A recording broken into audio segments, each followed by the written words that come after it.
see if this prediction is on point. We are going Coastline, Clubhouse, and wrapping it up with Villa. I'm sorry. Yep. Villa comes through as a decider, so 2-3. No, actually the Coastline came as well. So yeah. Yeah. That's it. I'm done. You're done. That's your wager out the window. 10 out of 12 is no longer possible. I guess it's on me today. 8 out of 12. 8 out of 12 could be as high as it gets so far. But you know, we've still got 2 more games to go. As it is though, we are left onto Coastline first with Obey attacking. Rogue will attack Clubhouse first, and Villa will be our decider. So now that we've got those in place, does that help with your operator ban predictions, Alex? Or does it stay true as to just take the new guys away? Honestly, on Coastline, I don't think Rogue cares at all. I think Rogue is gonna not steamroll, but I don't see them even getting close to losing Coastline, no matter what the bans are. Okay, all right. Whitewash, easy peasy Rogue game on Coastline. Do you agree? Yeah, Rogue should be taking the Coastline. What is it that says Rogue's Coastline to be that strong that means Obey don't stand a chance? Well, they have Slash Hawk playing the Ying. He's actually... But if it's Slash playing Ying, can Obey not just ban that? They can ban it, of course. So what does that leave Rogue with afterwards? Well, Obey has been banning Ying and Glass and Hibana from the attacker operators the most, so you either need to go one or the other. In this map, most of the time I would go with Glass, because Glass with 6 smokes is kind of annoying to defend against it when you push the kitchen or the penthouse, whereas Ying is something that you still have options, because when you see that Candela coming in, that's the moment you need to take. You need to peek the Ying at that time, because she's not there yet, so just go for the kill. But with Glass, there is less options, because once those smokes pop up, Glass can see you, and you cannot see him. All right, so that's the predictions and the go-to for Coastline. That is our first map, but we could, of course, then go all the way to Villa as our third. We're going to run to Kixon and Tero, who will take us through our second game of the day. Rogue versus Obey. Take it away, guys. Thank you so much, Panky. My first time actually ever working with Panky, so that's kind of neat. Oh, yeah, isn't it? You've worked with him like once or twice. Right? Oh, yeah, just a little bit. Just a little bit, right? It's good to see him back. It's good to have him back. He's always nice and part of the Rainbow Six talent pool. I want to just start off by saying that outside of this actual matchup, Wilkie's saying that defending against a Glass with 6 smokes is kind of annoying. Is it? Might be the greatest understatement that has ever been said in the history of the universe. It's just a little noise. It's very annoying. Glass with 6 smokes is kind of an inconvenience. Can I also say, these map bans, Coastline, Clubhouse, Villa, this is perfect, Parker. I mean, we got a completely open, fluid map, and then we've got a rigid, closed map that's got some new elements to it that are still being discovered. I mean, we saw that bar defense just in the previous match. That was crazy. That was awesome to see. And then Villa, the newest of the new. And I could not be more excited. You got a map that's going to start off with that sucks to defend. Yep. And then you got a map after that that's great to defend. Yep. And then you got a map that we don't really know a ton about. Still new. Because a lot of people don't play it all that much. And we're going to find out. It's We're going to define it here. That's the coolest thing. Is you get to see all of these new strategies, because in Pro League that does happen as well. Right. Like on the regular season, some new stuff starts to develop, but it's more passive. And when you're getting into these kinds of matches at the highest level, you know, for the most stakes involved, you get the highest level of strategy that comes with it and the newest possible things. And I can't wait to see what these teams show us. Of course, the bans are going to play a pretty big part in what we see, and we're going to get primed and ready as we should be able to head into the game. First ban is going to be Rogue, and they're going to take out Buck. So there you go. Buck is an operator that has been played to great success on this map in many qualifier, not just by Skies, but also by Maman. You know how powerful a Buck can be, and immediately Obey will counter by taking out Ying, which, as Wilkie and Zoronic had pointed out, one of Slash's most proficient operators. Also very annoying to play against. Valkyrie going to be the first defensive ban from Obey, similar to Buck, a specific ban to Coastline. She's very powerful here, can give you a lot of information on defense, and having her gone is no surprise. Mira, of course, the final ban, and again, not a huge surprise here on any map, really. Mira, a staple ban. Yeah, you've got pretty much a guarantee that Mira is going to be banned out at some point. It's going to leave Echo and Maestro, which interestingly enough, Echo finds a lot of play here, so I wouldn't be too surprised to see him possibly emerge, but not for Rogue, as they're going to maybe might 6-pick onto him, but we'll have to wait and see. You know what I like here from Obey? It's kind of interesting. They have banned Valkyrie, and now they're playing IQ as well. So they're doubling up on anti-electronics. They do not want to deal with any potential indirect. But oh, what's this? A 6-pick. Might have been a bit of a feign there from Skies, and now he's going to be playing Sledge. I also like that from them, because Skies playing on IQ historically been met with middling success. Well, they play the IQ on flank watch. Yeah. Whereas we've seen Skies has changed and adapted, and now the role that he's playing is primarily the construction/destruction role, right? I really like, I gotta say, I really like it when I see Skies just go in and absolutely dumpster people. That's what he's good at, and when he's put in a position to do it, you see Obey have a lot more success. So we'll see what exactly they choose to use Skies on in this round as we start playing it out. It's going to be a double bar defense from Rogue from the very beginning. A little bit of a difference here. That's not usually the starting site for many teams. However, as we've talked about before, Coastline, you can pretty much defend anywhere. A Mute also coming out. Interesting that Mute was not 6-picked off of, considering the IQ was feigned by the attackers. You would anticipate there a slight change, but Clip's not having any of it. Maybe possibly reading into the 6-pick, given the Valkyrie ban. So here we go. We'll get underway with round number 1 between these two teams. Rivals in the North American scene, and of course a grudge match for both of them. The only time that they've competed against each other so far this season in North American Pro League, it was a 5-5 draw. First kill, it's going to be Adam. Takes out the Jaeger of Easily. Not exactly certain what Easily was doing to get picked off so early, but that could have either been a peek or just a really lucky pre-fire to catch the Jaeger mid-rotate. You know, I gotta hope that those Jaeger ADSs are down. There are some good projectiles on the attacking side right now. You got the smokes and you got the lifelines from the Zofia. So potentially some that early kill could put Rogue in a really bad spot.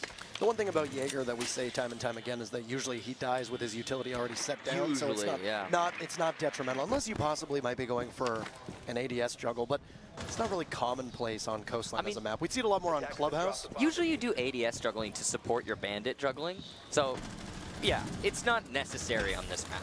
Right.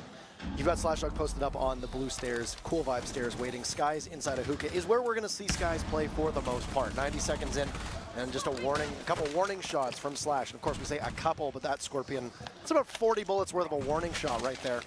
And Obey has control of the southern part of that second floor, but will struggle as they look to try and possibly greet the cool vibe stairs. But grenade goes sailing over. It doesn't take out enough of Slash's HP. In fact, it looks like he only lost about 15 to 20 or so. The grenade there landed on that little lip above the stairs. It did not dip all the way down. You could tell because the ADS was unused and the explosion actually happened.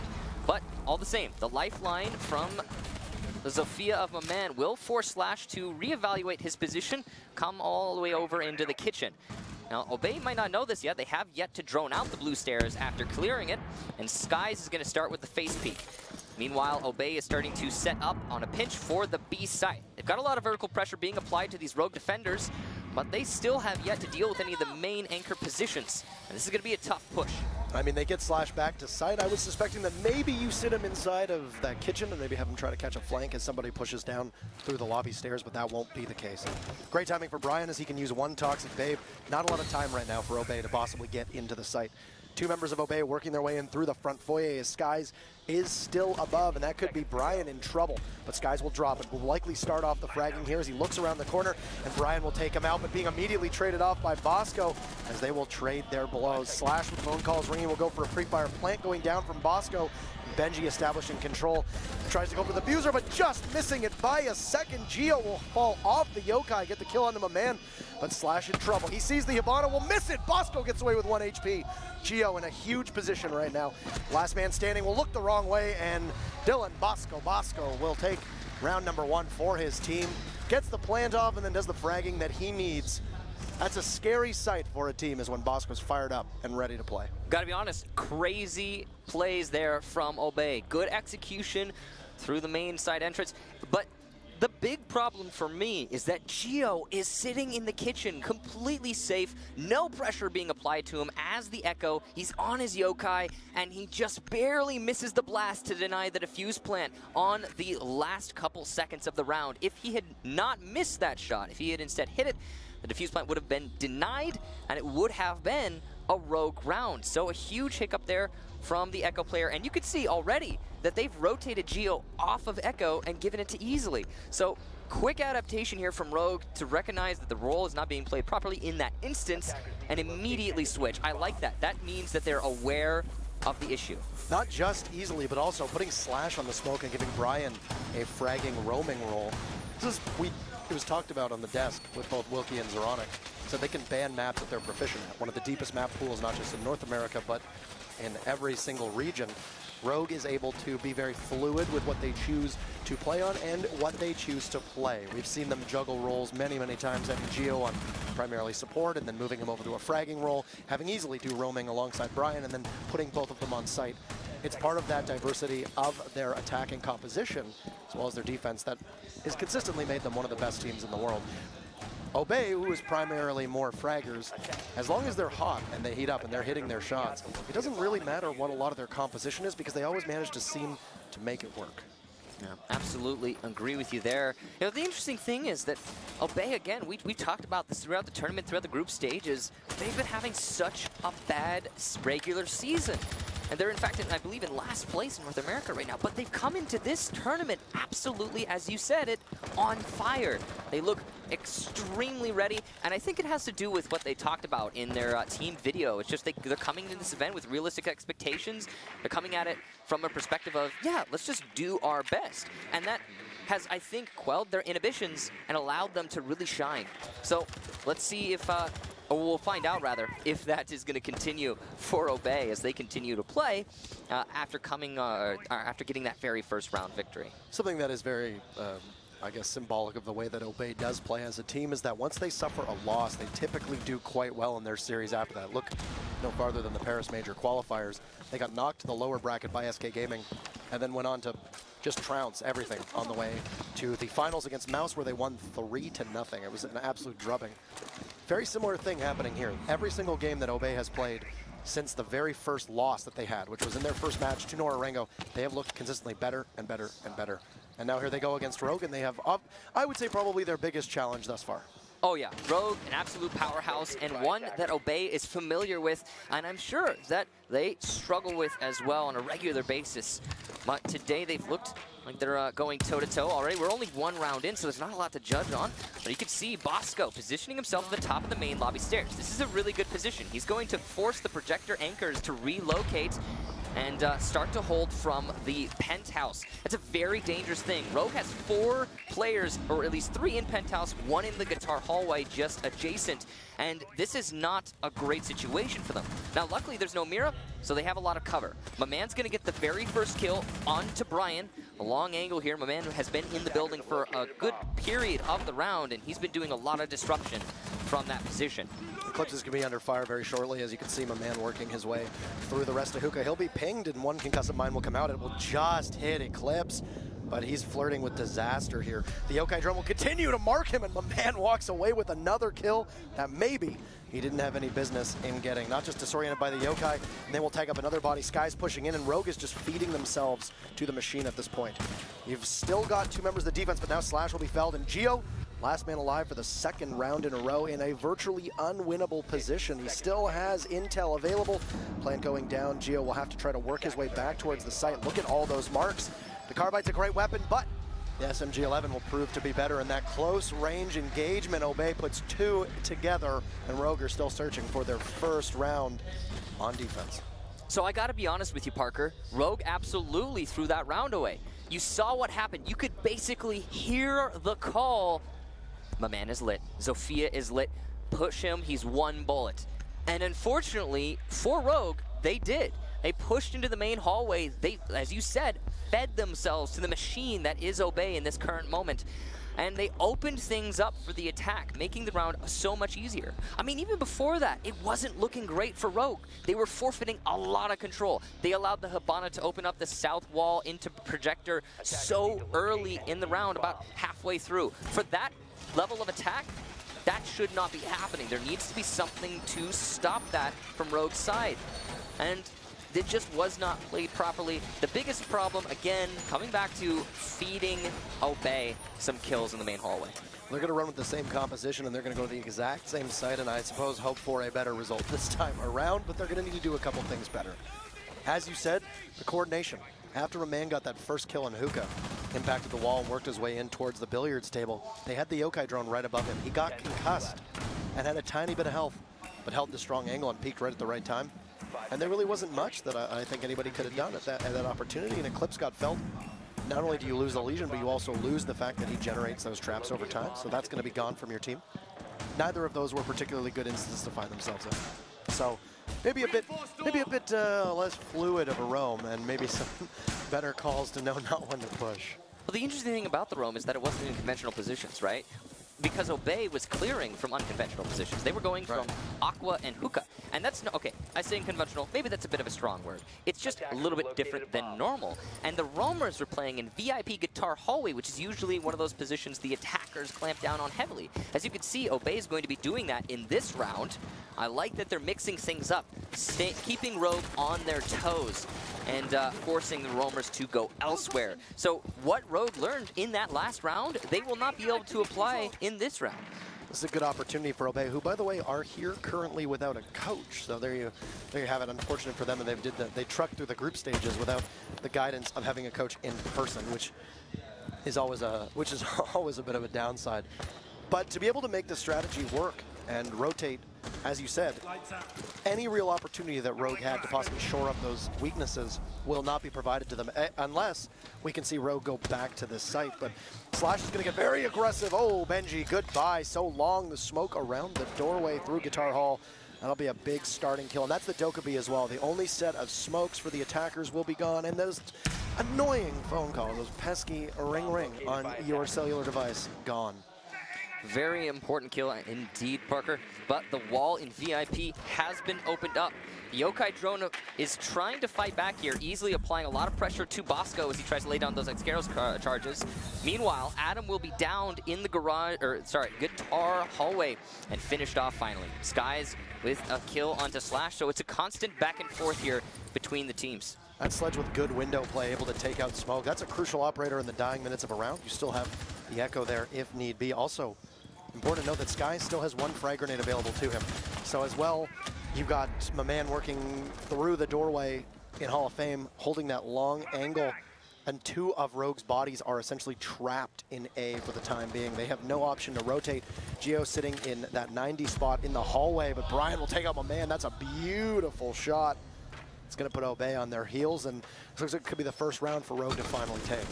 Skies has got a great position inside of B, though, and he's applying a lot of pressure to the projector players. Meanwhile, the crossfire from Geo is going to allow for a kill on Skies, so that position now lost for the attackers. Bosco gets a kill on the flank, very important. Brian's been hitting his shots today, but he can't hit anymore in this round.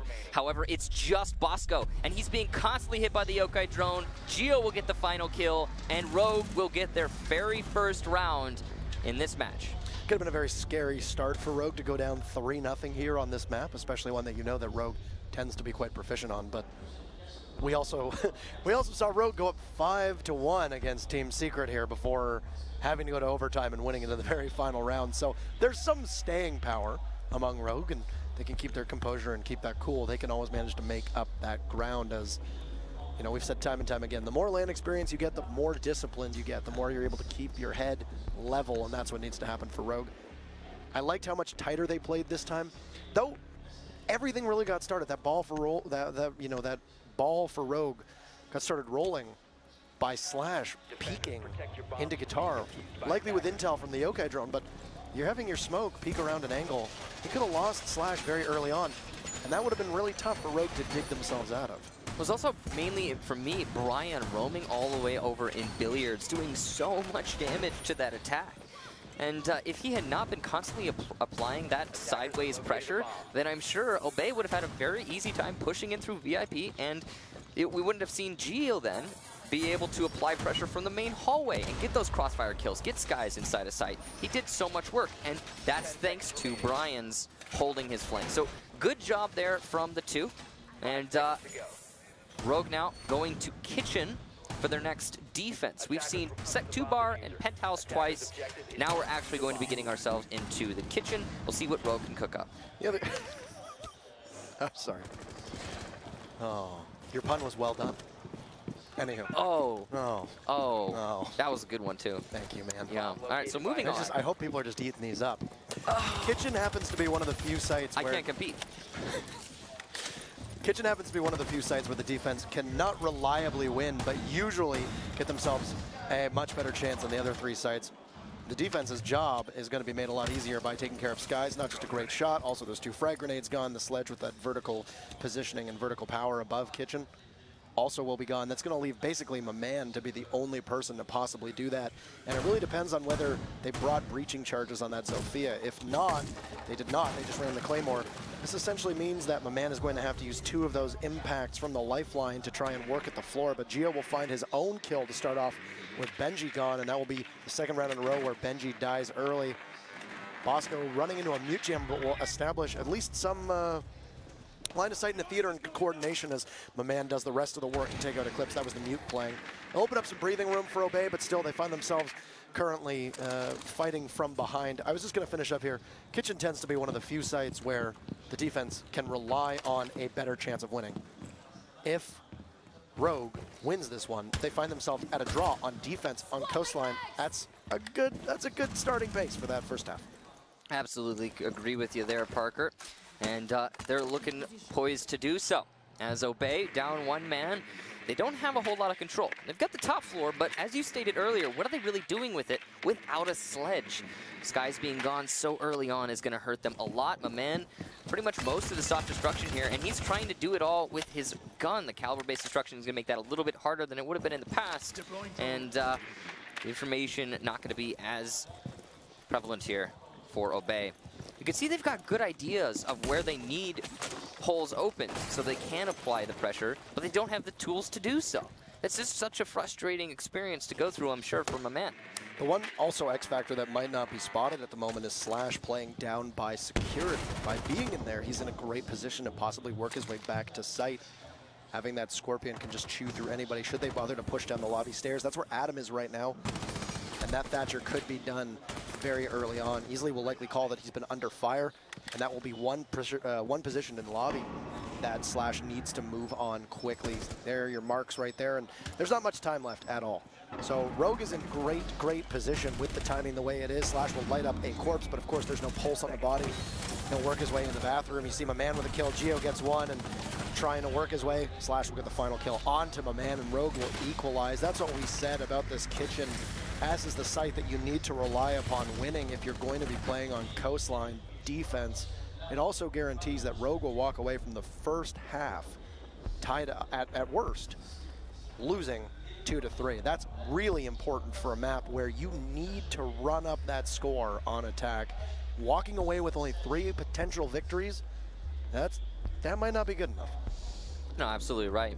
As Rogue goes to the double bar, though, they are moving on to a site they have yet to win. They tried it in the very first round, and they were, as I said, unsuccessful. Obey with a good execution on the top floor, clearing out the roamers, and then a succinct rotation over to the side entrance, allowing for a nice, easy clear and a defuse plant in the safe default corner.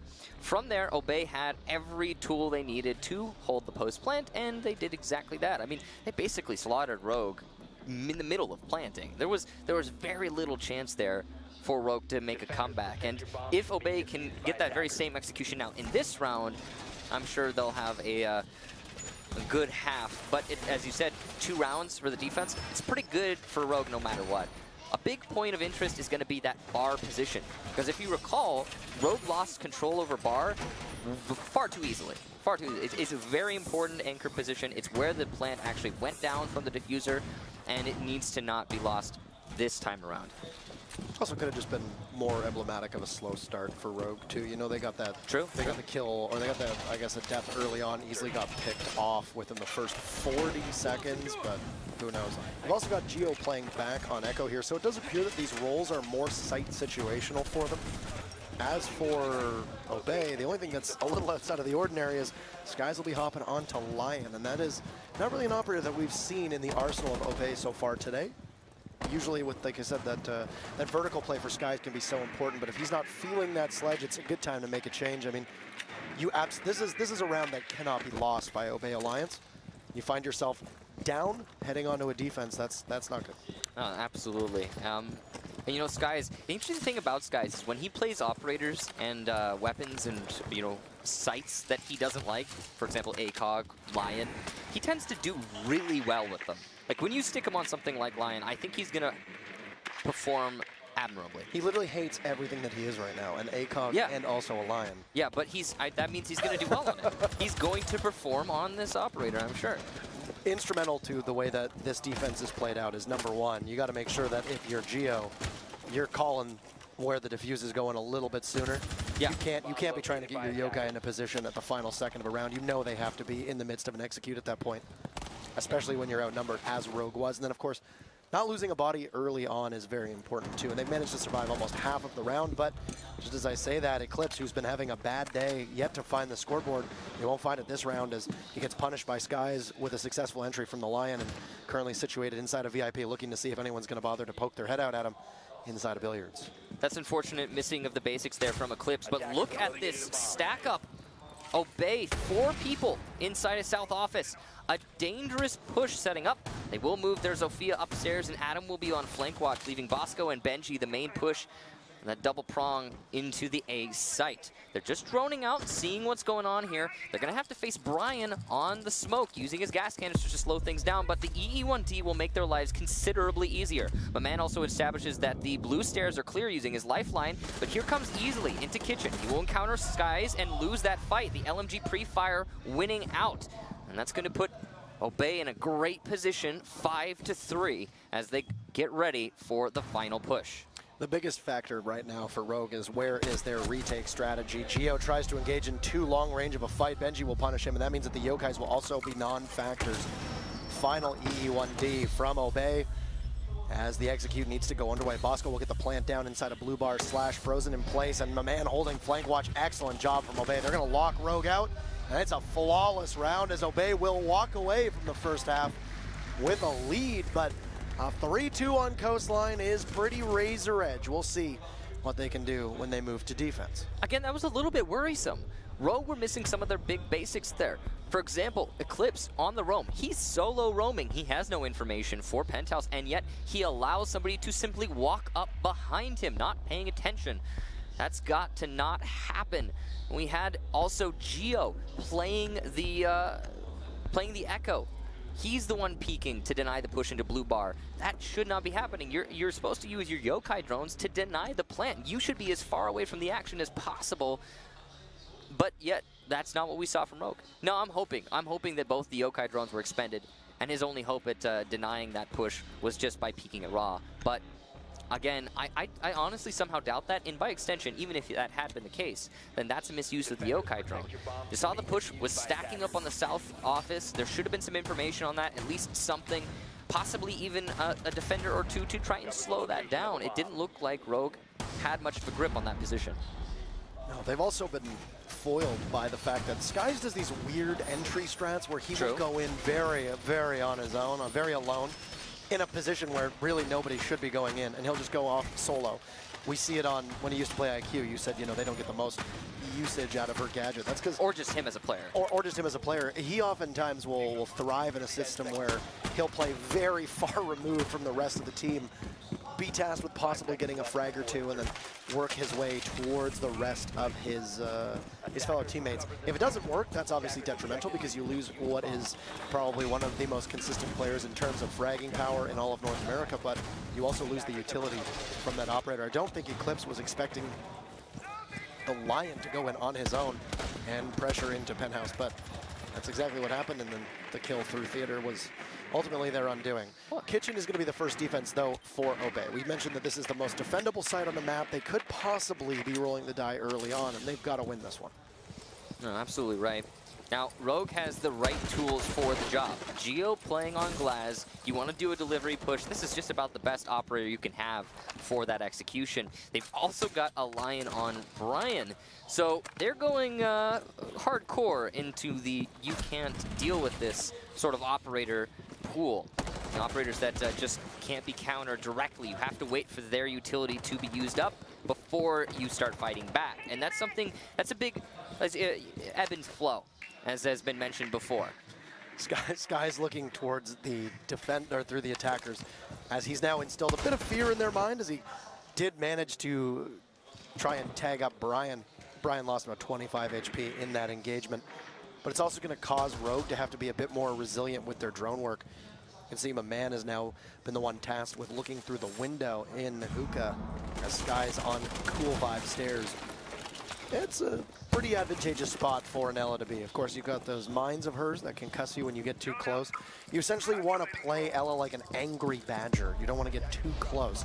Maman will kill Brian, though, and that's Rogue. Actually, their Lion looking to work against him. Eclipse will pick up his very first kill of the game onto Adam, and that is the Maestro. So this Evil Eye cams will be locked in their current position, and the lone ACOG on defense will be also taken out of action. Very good half already for Eclipse, but overall, Rogue don't have as much going for them as they need, I think, in this round. They're setting themselves up, as you can see, for a clear smoke strategy in through delivery. Bosco's going to be the one to counter them, the smoke himself, using his gas canisters to stop this push, I'm sure, in due course. But Eclipse narrowly missing some important shots there onto Bosco. If he had shut down the smoke, this would be a much different take. As we come down to the last 40 seconds, Rogue are seemingly re-evaluating their push as they move Geo over to the kitchen window. There's nobody playing by delivery. It must have been a fake out.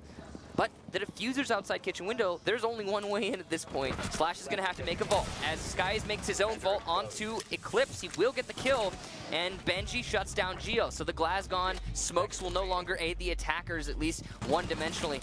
Bosco shooting up from above, but he loses that fight. Skies will shut down Slash, and Maman, the final kill here for Obey. They win the first round of the second half. I don't know what it is with Rogue today, but just looking very confused by what is going on around them. Not just on defense, but now the one, I guess, real round we've seen of them on attack. They stacked up on delivery. That service door, it looked like they were going to be able to push in there. They got the smokes out. The only person that was really impeding them was Bosco, positioned where he was in the bathroom. Eclipse just narrowly missing his feet, and at some point Rogue decided to call a rotate, but the problem is, you know they have a Legion on the board. You know that there's very likely going to be a Legion through that window, which you need to hop, which is never an opportunity that you want to take, because if you've got somebody playing from above, there's very likely some destruction on the floor or ceiling to watch when you vault through, and that's exactly where it was. Now, Easily was able to get up top and take control of that VIP room, but he couldn't provide enough support for his team as Obey read the situation, rotated their bodies to kitchen, and then stacked up and held accordingly. I also just love the way that Obey played their rotations. They pushed their roamers back upstairs at the perfect moment to catch Rogue off guard, and they forfeited top floor initially into the round. Rogue walked in, started opening up holes. There were already some pre-made ones from the defenders, but they started opening up more. And then as soon as Rogue left, which they completely vacated that top floor, then Obey re-established control and were able to deny the push into sight from above. And that's, I mean, we're talking about ebb and flow. That's perfect reading of said ebb and flow, at least in rotation, or operator rotation, from Obey. So props to them for that round. Now, we are moving into potentially right now we're one round away from match point for Obey, and it's looking like they're very strong, at least on coastline. I mean, like we said, in their defense, that's the one round on defense that you need to win. This could very easily be two less than defendable sites, and Rogue being able to put us back on a 4-4 if things go in that direction. I mean, that's just looking at the way in which the defense plays on these sites and the way that North America plays on these sites more than anything. So, but yeah, I think you're absolutely right. This is a great start for Obey. They managed to take the first round on defense, and for Rogue, it's going to be just a mindset type of deal. You need to be able to keep your head in check. You need to make sure that you're not realizing that you're possibly within a round or two of losing a map. They're going to burn their first EE1D, but it will turn out to be quite well as Benji, the bandit, playing off site. He's gone, and it will also draw out a smoke from Bosco as we only really used a minute, but you can see that Rogue might be in the process of getting off a very quick execute. Slash is in a great position right now. There is nothing to counter him directly from below except for Skies. And if that 1C4 is used on someone else, anyone else, apart from Slash, when he goes for the repel, he could potentially get all of B-site control in his team's favor. Now, he does not have the diffuser. Interestingly, the diffuser is down right now on the north balcony, and that's a very dangerous position for it to be. Somebody needs to attend it and allow for the defuse plant when the push comes. it also honestly should be on one of the players repelling on that main window. Slash, for example, would be a great holder of that diffuser. Slash or Skies could go for an easy run out here. If he just shoots the Claymore and goes for the fire, he will get the kill. Skies a good start. My man gets easily. Eclipse will shut down Skies, so there is a little bit of reciprocation, and we do see Rogue stay in this round. Big thing there, they got the C4 pressure from below dealt with, and that's huge. If they had not, it would have been a completely defender-sided round. Not only that, one of the gas canisters from Smoke will shut off a push from Glaz. Eclipse will pick up yet another kill. Geo now adds to that tally, and Adam is last man standing. Now, he does have an ACOG position in the back of Theater, playing all the way towards that doorway into Record Hall. This is an advantageous position to be with a gun that has a bit of recoil, but will get droned out, and Adam is now known. He's going to have to push up, but he's going to have 3 different operators from Rogue all looking in his direction, and as he tries to rotate out, Geo is there to shut it down, and an easy closeout after a bit of a hairy start for Rogue in round number 7. All right, this is what we needed to see from Rogue. They're bringing it back, or at least it seems that way. 3-4 right now, the scoreline, so they're still losing this match, but it's not over yet.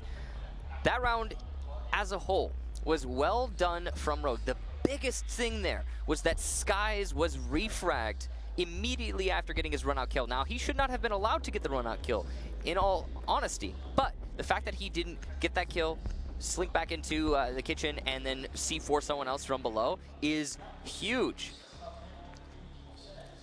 Really, really big. I like this 2 times volley by Obey that we saw there, but Skies, look at this, how close Eclipse was, and I just think that Skies didn't expect the Zofia to be in such close proximity, but this is round after round after round where Skies is just the big question. Where is Skies? What is he doing? And the next thing you know, you just see him show up on the kill feed. Oh, that's what he was doing.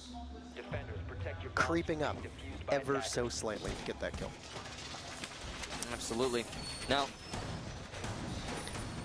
Penthouse once more from Obey. They will not be dissuaded from this site. They seem certain that they can win it. We saw the same exact thing from Rogue, and they were actually right when they made that guess. Coming into Penthouse, Rogue lost it the first time, won it the second time.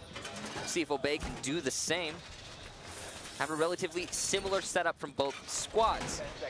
Not a whole lot of changes being made here. I just gotta say, this operator selection from Rogue is so specifically one-sided. It's the type of operators that you make it work in the moment. You know, you make it work as your smokes are still plumed from Glaz. You make it work while the EE1D is still detonated from Lion. You make it work while the firebolts are still blocking rotation from Capital. Or you make it work while the lifeline is disorienting your opponent. That's the whole idea behind Rogue. It's a burst strategy, and that can work. It's also kind of a risk, though. It needs to be a well-timed execute, as you said. But the other thing, too, not to overlook is you've got 3 operators, maybe 4, depending on how you situate your Lion or your Capitao. But you've got 3 fragging operators once their jobs are done in Glaz, Hibana, and Zofia. Yeah. Last round, the execute fell apart. 2 pretty important position players of Rogue were taken down early, but they still just simply managed to out-frag Obey as they clamped down on the site. And that's part of what makes Rogue Rogue, is that even if things don't work in that swift execute, as you mentioned, they're still able to clobber you just simply in gunfights. Now you are going up against a team that probably has some of the best raw gun skill in all of the world in Obey, on a team that, as we always say, they're full of fraggers. Well, if they're not fragging, they're not doing so hot. Like other teams, they don't have the strategies and I guess the half-baked schemes that certain other teams have to bounce back if their guns happen to go cold. But here we go, an execute onto the wall of Penthouse, but Skies lights up one. That will be the Zofia of Eckel, who will get down, and Skies looking for the kill. It's for a pre-fire through the wall, but knows he can't expose himself. He will breathe in some toxic babes as the smoke of Bosco trying to get Eckel, but look at that, baited in Slash, 2 kills out of nowhere. Eckel will finally get felled, but that is Rogue with the Capitao on the double window looking through Penthouse. That was a big, big play. Now you've got my man also down by the main lobby doorway. He's now worked his way into the bathroom. He'll get droned out and have to scoot off as Slashug approaching that same position, trying to find him and, of course, kill him. I absolutely love that Rogue is doubling up on the potential vertical pressure from below. Good on them to make sure that they have all of their positions covered before they make a decisive push into sight. You can see 2 Obey players currently inside of A. That's Projector waiting for the push, both ACOG'd. But they are going to be blind thanks to Geo's well-placed smoke grenades, and they will not be able to move thanks to the EE1D. Now this is the moment for the push. Benji has the Yokai drone. He needs to deny the defuse plant. Will he be able to find it though? He will! Through the smoke! He manages to deny easily, trying to go for that plant. Geo up close with the pistol. He will miss the Yokai drone as it jumps up, but the defuse plant goes down regardless. Geo with some good pressure being applied directly to the faces of these defenders. Rogue has great post-plant position, and the firebolt from Slash will get one. Slash will get another. He's 1 away from a potential ace, but Brian shuts down the flank from Benji, and Rogue will take the round. A 4K from Slash, and a tremendous performance. That's the statistical best player of the entire group stages of Slash Hug, who doesn't want to be called, he doesn't want to be called by his real name, so he goes by Slash now, supposedly. But this is what I was saying. You won Kitchen.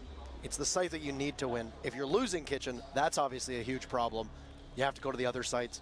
Obey sticking with Penthouse twice shows that they understand that Penthouse is still typically a preferable site to the bars or even to playing on hookah. There will be a tactical pause from Rogue here as they've managed to take 2 in a row, but because of the fact that Obey failed to win 2 rounds in a row, they have the fortune of going back to the Kitchen. If you're Rogue and you can break them here, that sets you up in great shape to finally swing this map in your favor, because Rogue hasn't led yet. They've trailed the whole way. This could be a big round. Yeah, Rogue with the tactical pause. I mean, that's really good timing right there. They're just going to reinforce that they have the advantage. And you could see Ranger trying to give his team a good set of coordination as they move forward. Now, as you talked about, it really can be any site for Obey, but is it predictably going to be Kitchen? So we'll very likely see that be the site we end up going to in just a moment once this resumes. Now, the entire team, or both teams rather, are looking pretty prepared for this. Obey has not lost it entirely. You know, still 4-4, but the momentum seems to have shifted to Rogue's favor. Now, as you talked about earlier, Rogue is typically a team that wakes up a little bit later than most. They let a little bit of a few rounds early slip by, and then they recuperate. So we'll see if they're able to do that, or if Obey can get their second wind. It used to be the way that the team formerly known as Penta, now known as G2, used to be. We used to see there was a round or two where they wouldn't perform quite as well as we expected, but then they just bounce back and slaughter everything that came across them. Now they're just slaughtering everything to start with, but I mean, at one point they looked like they were a bit more mortal. I think that's right? something that, I think that's a stage that every team has to go through. Yes. You know, when they're really developing, and once you get to that extremely high tier of a team, you have to go through that phase of, in the beginning, you're still gauging your opponents, and then you get the experience on your belt, and then you can just, you know before you even get into the match. Now, to be honest with Rogue, they've already got that very same experience. These guys have been playing for a very long time. Even as the roster they have right now, they've been going at it. So, I don't know. I think it maybe is a little bit of unfamiliarity specifically with Obey. That could have something to do with it. Obey is also coming to this, again, as the underperformer in North America right now. Well, underperformer in terms of Pro League, I've been very impressed. I mean, in this LAN event, they've been looking vicious. Also, they're a team that has been consistently written off. In the power rankings definitely. that came out that were published by ESL, they were bottom 3, something like that, yeah. Bottom 4. Weren't expected to make it quite this far at all. And they've really earned it. They've absolutely earned it. And you could say that part of why they've had their lack of success in North America is because of a best-of-1 versus a best-of-3 series. That's certainly what they have said, is that they thrive in a best-of-3 series because they have the opportunity to rebound and play around the maps that they know they're so strong on.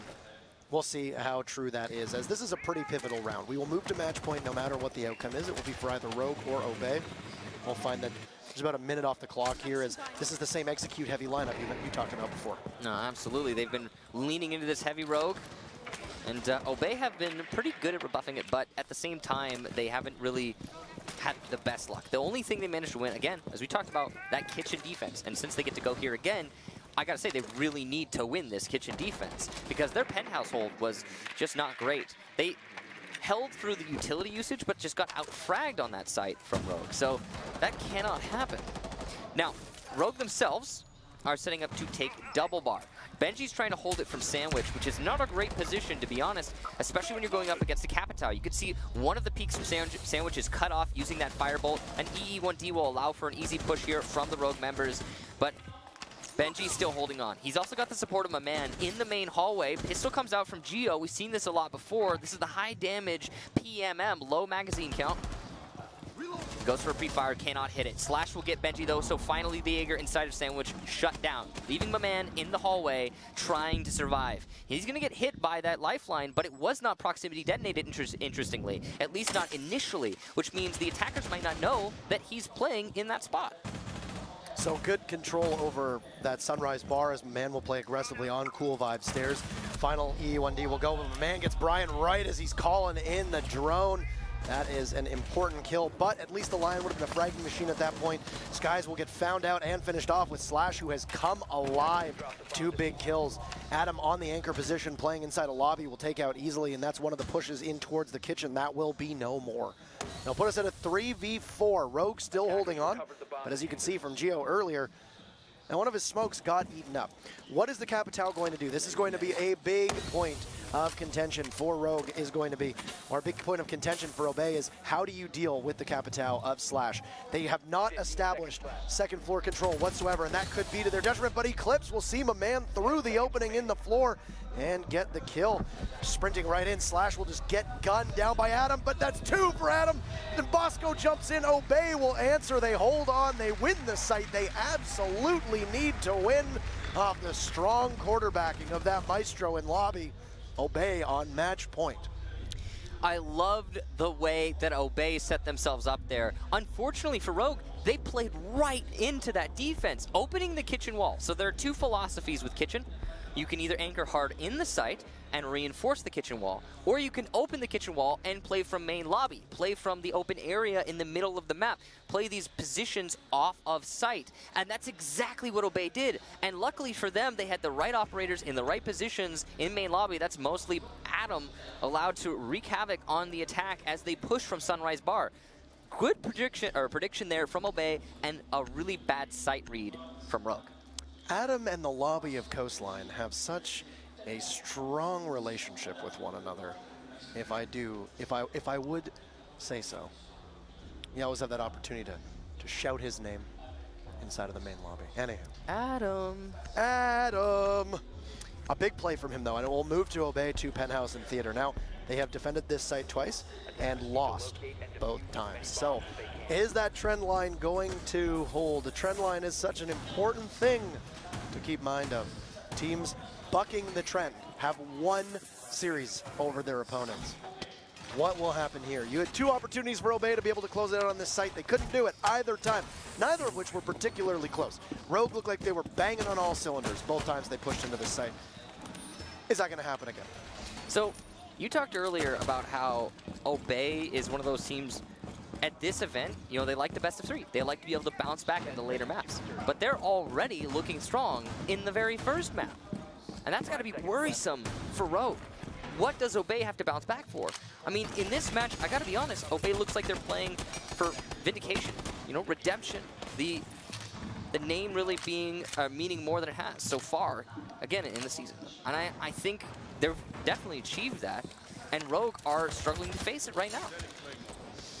Now, Slashug, rappelling up onto the window again, he's probably going to find himself back there at some point, but he's been doing a lot of work, as you talked about earlier. One of the top fraggers out of the group stages, and now doing great in the playoffs. Now, I'm 99% certain that there is a way to put a Claymore at that door so you can't get it shot out, depending on the tight angle, but Slash just kind of placing it a bit haphazardly. Very likely that Skies is going to be able to get that Claymore should he choose to run out. Again, as we have seen him do so many times. But that's just something to focus on. Skies, of course, inside a kitchen, but will not be anywhere near the service door. This has been so important for Rogue, is establishing control over that hatch, being able to put pressure on that big window, and essentially push out all of the defense in towards the theater, and basically commandeer Penthouse for yourself. Obey has not had an answer to stop that just yet. Is it going to be potentially play from below? Skies is on the pulse. If he doesn't give his life away potentially early or go for an easy potential frag, he has an opportunity to possibly get that C4 off. But it actually looks like the Capitao will pick up the Claymore, not suspecting that there will be a push any longer. Some of the X-Kairos will be used on the wall in towards the service doorway. See, they're trying to apply pressure to Skies right now, but he's just fallen back further into the kitchen, and he will stay safe. He can, at any moment, spring into action and C4 these attackers from below. Big point of interest. Half of the round, at least even more, actually, has transpired. So Rogue is running low on time. They don't have a whole lot going for them here. The holes are pre-made by the defenders on the default diffuse plant positions. Those shields are going to make it a lot easier for the C4 from below to deny a plant on top of the bed. So you can tell, Obey has really accounted for everything in this round. And a lot of it hinges, as you talked about, on that C4 from below, from Skies. But he's actually rotated, interestingly, over to the blue stairs, which is a bit of a dangerous play. But here comes the EE1D. And Roamers will stand still. Gio gets a kill onto Bosco as he enters into the site. He will go for a second and hit the shots. Benji goes down. A TK from Slash, though. Firebolt's on the wrong position. Brian gets the flank watch. 2 for him as Adam and Skies try to retake VIP, leaving just Maman, the final defender, as he attempts to retake Projector. But from the main stairs, easily gets the final kill, and Rogue will take the round, tying things up here 5-5. Now, here's interesting. Here's where it gets interesting. Overtime on Coastline, you flip a coin. Who gets to defend twice? Who gets to attack twice? It looks like Obey might have to go on defense 2 times, which is not impossible, but it is not ideal. They will obviously start on Kitchen when it's become the most defendable site, as we've said time and time again. If Rogue wins this, if Obey loses this particular site, all pretty much done. Yeah. I mean, let's not get ahead of ourselves. We also wrote off Fnatic. True. Against Ninjas in Pajamas on Consulate. And Ninjas in Pajamas failed to win that, and Fnatic stormed back and pushed us to a 3rd map. But this we've been wrong. This is a pretty clear read, though. I mean, we've seen 5 defenses now from Obey. They've defended Kitchen twice, won it twice, and they defended Penthouse 3 times and seen success on it. 0 out of those 3. Right. Which means they don't have a lot of site diversity here, interestingly, which is crazy. It's Coastline. And more importantly, their secondary site they cannot win. So, or at least they have not been able to thus far.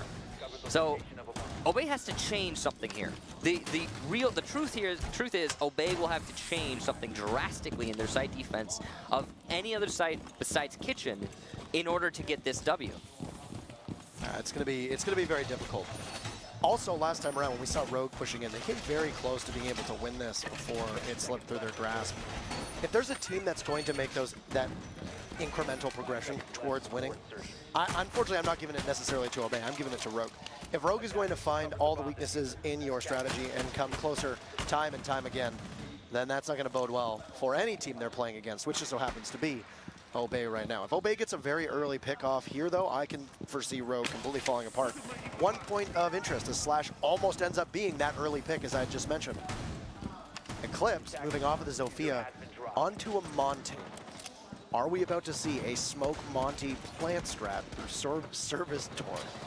It's entirely possible. You could see Rogue droning out Benji right now, who yet again is playing the sandwich position by double bar, by Sunrise specifically. And Skies is looking to support from the main Sunrise bar. This is so dangerous, though. As the firebolts come out, that cuts off the Jaeger's rotation, and now he's being frontally pressured heavily by the drones and Eclipse, using that shield. Eclipse is wary of a potential crossfire, and thus he is not engaging fully. As Skies gives away his position moving into Sunrise Bar, he will be forced to stand still, thanks to the EE1D. Flashbang's working out somewhat for Rogue, but Eclipse will be downed along with Benji. Skies fighting back hard. Maman will get slashed. This attack has been stopped. Obey with great positioning. Maman standing in the corner. And will be able to shut down that push. I think he actually rotated from above. Maman might have, no, he came from the blue bar, vaulted out the window, and came in behind Sunrise. A beautiful play set up by Obey. They knew where they were being pressured from, and now they're going to be able to recover Benji. That was absolutely crazy. That was an absolute slaughter, too. I really like what they tried to do. They actually coordinated the flash, and you look at this, easily just walks right in and gets 2 for himself. Benji and Adam, as now the final EE1D will mean that Rogue can push less abated. But look at this, nobody has figured out where Bosco is tucked and ensconced behind the bomb and a deployable shield. Brian, last man up. He will get the diffuser off though. Now he'll have to try and wait. A Toxic Babe will go in and slowly pinch away at his health, but Bosco jumps in and Obey will win the kitchen defense as they need to. They will move back to match point. Dylan, Bosco, as clutch as they come. And it's up to Rogue to win their presumed kitchen defense now to send us all the way to the final round here on Coastline. Obey straight up outplayed Rogue in that round. Beautifully done. You saw my man, Legion, he was not playing in that corner of Sunrise Bar the whole round. He rotated from the other bar, from Blue Bar, into Sunrise with this vault, and he managed to get the flank of not only the shield, who was down, to be fair, but also the rest of the attackers who were pressuring heavy into the bar. We talked about that burst mentality from the attack, and it was the combination of Skies and Maman in that pinch that's just shut it down outright. Usually when the burst happens, what most teams will do is they'll just back off. They'll just, we can engage them some other time. The utility's in their favor. Let's just leave it. But Obey found the peak of that burst inside of Sunrise, and they just dove right in. Very impressively done, and the recovery from Rogue was almost enough. You saw the double kill for the Habana Eclipse, I believe, but it was not enough to recover fully. I see what they were trying to do with Eclipse when he dropped the shield. So they timed the E1D and the flash so that even when Eclipse, as the Monte, was likely blinded with the flash, even though he's blinded, that red outline of the line still shows up. So it's easy for him to land those shots if he needs to. I don't think he was expecting the Ella of Skies to pop up over that Sunrise Bar and be able to absolutely tear through him, and that was really where the downside came in. Had that Monty lived, and they possibly not put Eclipse in a position to get the frag, which was a situation that could have been quite successful and really been able to push off Obey from Sunrise, that would have left Skies all alone. That could have been a completely different round with Monty still upright. Now, Rogue, this is very abnormal. They will be going to the Penthouse as their primary, or actually not just their primary, their only defense. Possible. Well, possible. Oh, well, I guess this will be their only defense. No, that's their only, yeah. I was wrong. For overtime, their only defense. Even if they win this, they don't defend again. Right, so I was wrong. A very odd site selection. Brian will also get naded by Skies, and it's already looking pretty good here for Obey. And that was through the drop down on the roof, or rather the drone hole on the roof, allowing for a pretty easy kill. That drone hole nade actually gets you a free kill half the time you do it, it seems. Yeah, and there it is. Look at that. So it's easy as just throwing a nade in. It's a drone hole. Just drop it down. Yeah, hook it well. It's done. Hook it well, and you put it in. No cool vibes, so Slash will at least find a kill of his own. It will take a little bit longer than Rogue probably expected, and that's my man, the Zofia. So that's a lot of utility in that lifeline. That will be silenced. There's a good array of defense here from Rogue. They've got control over all of the important positions, but the big thing is that they don't have a whole lot of roaming presence. The only person who is roaming right now is technically Eclipse, playing the Legion on L, the very elbow of L. And that's a dangerous spot to play. He does have an ADS to support him, however, he is very exposed, and he is known to the attackers. Now, meanwhile, Obey are kind of set up in a bit of a circle. They're all over the map right now. They don't have a clear intent. Seems like their main focus is going to be the south wall yet again. And we'll see if it's enough pressure to trip up Rogue as they get that wall open. Skies has a great angle to cut off rotation through VIP. Easily is playing in VIP, so that's going to be a bit of a contention.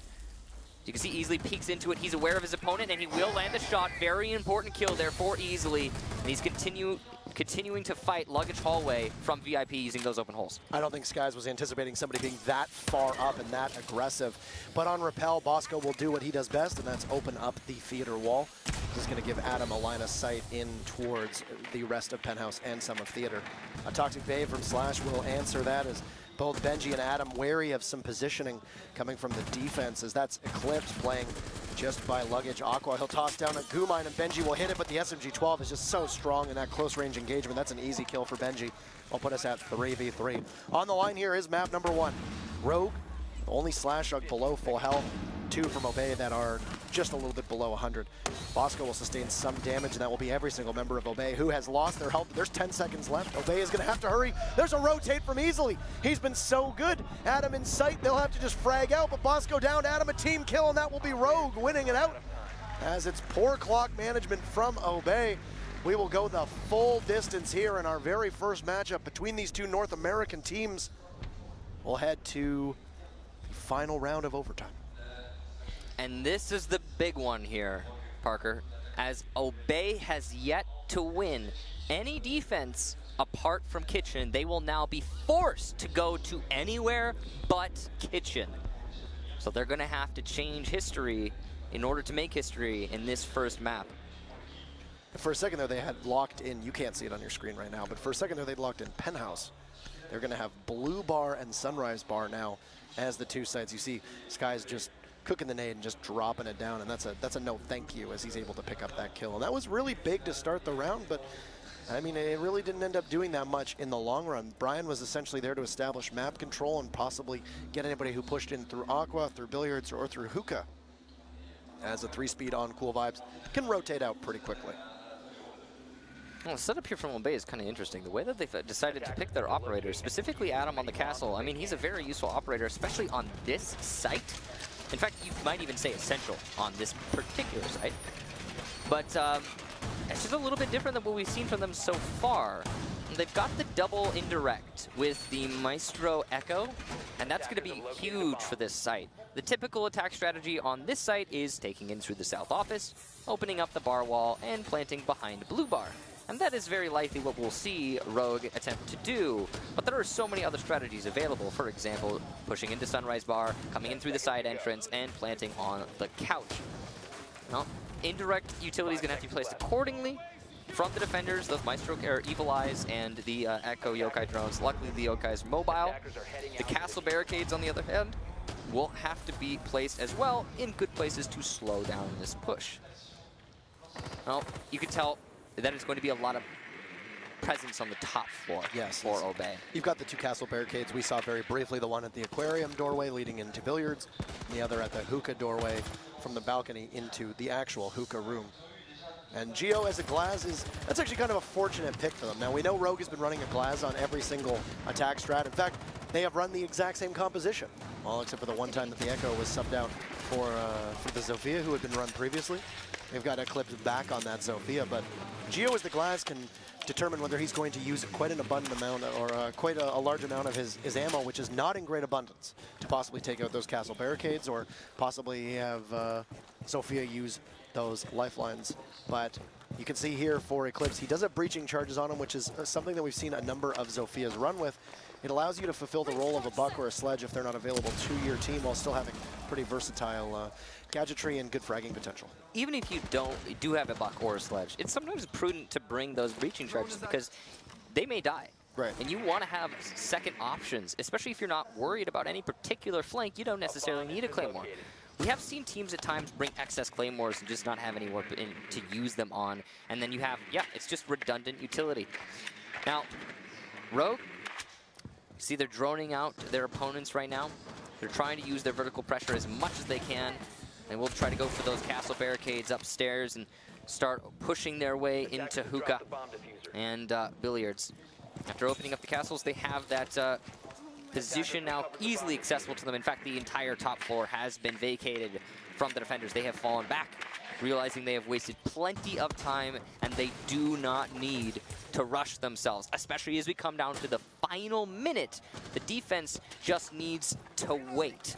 Now, Rogue have decided, at least so far, they want to go for a push in through the south office. And an unreinforced wall will allow Eclipse to open that up. Now, you have to imagine plenty of Yokai drones and Evil Eyes in a position to stop them. And you've got a crossfire being established from both Eclipse and Geo, as Geo, the Glaz, looks longingly through the window into Blue Bar. He'll push up into Sunrise Bar and toss out a smoke as a Lion will go off. This is that rhythm that you talked about from Rogue. Brian will immediately pop that EE1D and then go on to Drone to try and update his info as he pushes in. Adam gets the first kill onto Geo, and he's still loose in the lobby, as is Sky. Skies will walk up. Eclipse gets one, but two from Rogue as easily jumps in as well, and the plant goes down very successfully. So a good counter punch from Rogue as they look to put this one going away. My man on rotate will get easily on the cool vibe stairs. And all Rogue needs to do is just double up and make sure that nobody can possibly get to that diffuser. We'll go through 1/3 and about to hit the halfway mark. Slash with his ACOG train towards the doorway in blue bar. And you've got his teammate Eclipse watching if there's a push through security. Skies will take out Slash though, and look at this, Eclipse with 1-2 for Eclipse. Oh, this is winnable. They will need to defuse, and the time running out, but Eclipse, he'll trade, but Rogue will take it. A trade to finish things off. How does this happen? But unbelievable. So unbelievable. I don't think we have ever seen that before. Rogue with the trade, but nobody can defuse. How puzzling. What a win for Rogue. Something we've never seen. I have to say, I agree. We have never seen that before. I don't think that's ever happened. Eclipse, what a clutch throughout the match, not playing as we expected him to, but impact frags. The most important thing there, if Eclipse had not just 3K'd in the final dying seconds of the round, it would have been an outright victory for the defenders. They had the pushing power. They had the perfect flanks at the perfect moment. Skies coming from behind. What was that?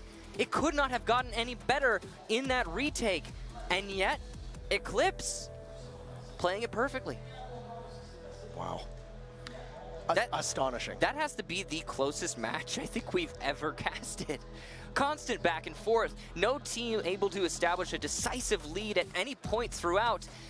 A little bit of a slow start for Rogue, but overall, again, an astoundingly close match between Rogue and Obey. And that was only the first map. We have many maps yet to go, hopefully all three. Yeah, we might end up seeing a third here. But now we shift to Clubhouse. Rogue ends up taking it in what can be a very defeating loss for Obey. There are losses that you take that you can move on from. That is a loss that will sting. That is one kill away. That is one press of one button faster, and you don't draw. Bosco stays alive, and he gets the defuse. And we go to Clubhouse with Obey up. Just to be clear, if any of you are wondering, the kill, the trade at the end there, since the diffuser was planted, Rogue takes the map. Because the diffuser will go off, because nobody can disable it. Yeah, so a really big round there for Rogue. One thing to note, you see Rogue, they're standing up. You know, they're talking, they're figuring out what they need to do next. Obey, from the second they lost that round, they seemed static. A little bit of defeat on the face, and it may have been a heavily demoralizing loss in that first map. They came so close. Yeah. They were, as you said, one difference in the keystroke is all it would have taken for that to be an Obey map. I was astonished. As was I. That's one for the record books right there. No, I mean, we said with quite absoluteness, we've never seen this before. I'm sure we've been corrected if that's not the case. But for a map on the very final overtime with no more of the map to play, ending with diffuser down on a draw, with diffuser down being the biggest part. That is wild. Absolutely wild to see, and here you go. Look at this. There it is. Walks right in and they trade it off. Yeah, for Obey, you got to get your heads back in this. That's the big thing here, is you could see, even just on Adam's face, the look of, you know, complete defeat. The biggest thing for me is that they're still, they're just waiting. They're waiting for the next match. You can tell Obey wants to get back into it. They are anxious. They want to go toe-to-toe with Rogue, and they want to just keep playing it out, keep fighting it out, because the truth is these teams are so close. In terms of their skill level, in terms of the strategy that they have on hand, they are so close. And Obey are the ones who have to prove themselves. Rogue already have. Rogue's been around, you know? And Obey, they must feel at least a little bit on the outside. They have to come strong in this match. That pressure could be getting to them as we start to shape up for that second map. Now, I think it's worth noting that Clubhouse is a very strong map of Rogues. Yeah. So look back to Rogue's very final time playing on Clubhouse. They defeated FaZe 6-0 to push to a third map, which ended up being Border. That's incredible between the two teams. You know, to know that Rogue plays at that level and to know how good they can be. I'm worried, man. I'm worried a little bit here, you know, for Obey, because they seem to. You know, I think Fabian put it really well in G2's intro video. You got to take it round by round. And you can take it map by map. Sure, you lost that one, but you really have to be able to bounce back in the second one. And I want to see that third map. I want Obey to take us there because this first map was incredible. But map number 2 is going to be Clubhouse, and we will be getting into it shortly. Rogue versus Obey. Look how nice that stage looks. Oh my god. It absolutely I think it's the nicest stage rigging that we've had of any event ever. As a stage the way it is, yeah. For the record, banning going on right now. Yeah, we got Thermite. Unfortunately, you don't get to see it, but Thermite is the first ban, and that's going to be Obey Alliance, and then Rogue will answer by taking Dokkaebi out. Yeah, so standard bans so far on Clubhouse. Interesting thing, you know, usually you see a hard breacher to banned out, but this time it's Thermite instead of Eclipse. Or sorry, yeah. Can they ban Eclipse? Can you ban Eclipse? Can Obey just say? Right can up Obey on your just screen. say, "Hey, Eclipse, you're not welcome in this gone game anymore"? No, but usually it's Thermite instead of Habana, Habana instead of Thermite. So it's kind of odd that we see Thermite here in this instance. A little bit of a different strategy being played by Obey. We'll see how it plays out. And Obey will take out Echo, which means that Maestro will be likely played almost every single round. So that's pretty sensible. And we'll head into round number 1 on Clubhouse. So a heartbreaking defeat for Obey, coming so close within striking distance. As you mentioned it, one key click, one keystroke could have been entirely a different game for this second map on Clubhouse, and it happens to be one of Rogue's most proficient maps. This is the worrisome thing. Clubhouse, I'm looking at this map, and I am going to give it to Rogue in terms of an edge. Who is going to probably take this? It's going to be Rogue. So Obey is going to have to do something pretty incredible to change that. Obey's ban also opens up what was discussed on the analyst desk, which is that you're just going to see Slash play Ying, and Rogue is able to build their strategy around that. It can absolutely cause just devastating results for the defense. Yeah. We'll see if Rogue can be able to get the most out of it. Now, there's been some quarreling over which side on Clubhouse is the most defendable. There's a lot of people who will say CCTV and Cash, but you have a different take. I am a strong advocate of the Master defense. The reason being is it is effectively a Cash defense with more room to breathe. The problem with attacking Master is that you cannot open up that Jacuzzi wall. And then why can you not open up the Jacuzzi wall? Impact tricking. Throw a simple impact grenade over top, and any Thermite charge that's placed on it will be destroyed. You can get Habanas on the prone level, and in some places you can Thermite the floor next to the wall to open up the prone level. Again, however, there is nowhere to place the Thermite charge on that Jacuzzi wall since there's cement outside. So you have to Habana it, and even then it becomes difficult. There is a bandit in play. The most you have to work with here as an attacker is the drone hole, because you can't even throw grenades over top. It's exceedingly difficult. If there is an angle, it's got to be tight. Now, that means to attack this site, usually what you have to do is come in through Cash. So effectively, you have a Cash defense, but the defenders can fall off of that Cash defense whenever they want, and then come back into Master as they feel pressure. It's a lot of time the attackers can waste, and it's too layered. It's a great hold. So Clubhouse at a glance here is the defense should be winning more than they're not. Yes. Complete opposite of Coastline, whereas Coastline you'll see that most times Kitchen is going to be one of the sole places where the defenders will win. Clubhouse, the defense should be able to win on at least 3 of the 4 sites. We did see Millennium and G2 go to the bar stock on the main floor, but that's really unusual. It's not something that we see all the time. The Evil Eye Cam, very greatly placed by my man, as they'll take out an entire round of Xkaros, and that's easily losing a little bit of his utility. That could be a potential costly mistake for Rogue. Yeah, see, Rogue's already investing a lot of utility into clearing out these roamers inside of Cash, and this is what we were talking about just earlier. You have to clear Cash before you start your attack onto Master, and that's what makes this site so powerful. Rogue's gonna have to use Ying's Candelas or grenades or something to get rid of these Cash players, and they're gonna use an EE1D followed with a Ying, and they aren't even gonna make anything happen out of it. That is truly unfortunate. Obey continue to hold up Rogue's attack, and we only have about a minute left. Yeah, this is a great job from Obey to be able to keep pressure onto that Cash and not fall off. We've seen a lot of teams, once there's some form of exertion of the strategy or part of the execute gets underway, that the defense just understand that it's a wise idea to pull back, but they won't. This could potentially burn them depending on what happens. Slash will walk right in and get a free kill onto Benji before he gets traded off, and that's a big play from the Bandit who will go unnoticed. Skies will get one and Bosco there for cleanup, but Eclipse is downed and Geo will have next to no HP, possibly withstanding. It looks like he only has 5. Brian will have to go and retrieve Eclipse. It's the Sledge who will get willed back to life. The man has lost some of his health in that encounter, and he'll be able to look through the wall into logistics office and hold a pretty pivotal position to make sure that Rogue isn't able to just freely push through construction. Rogue is very far away from being able to get to this site. No, they absolutely are.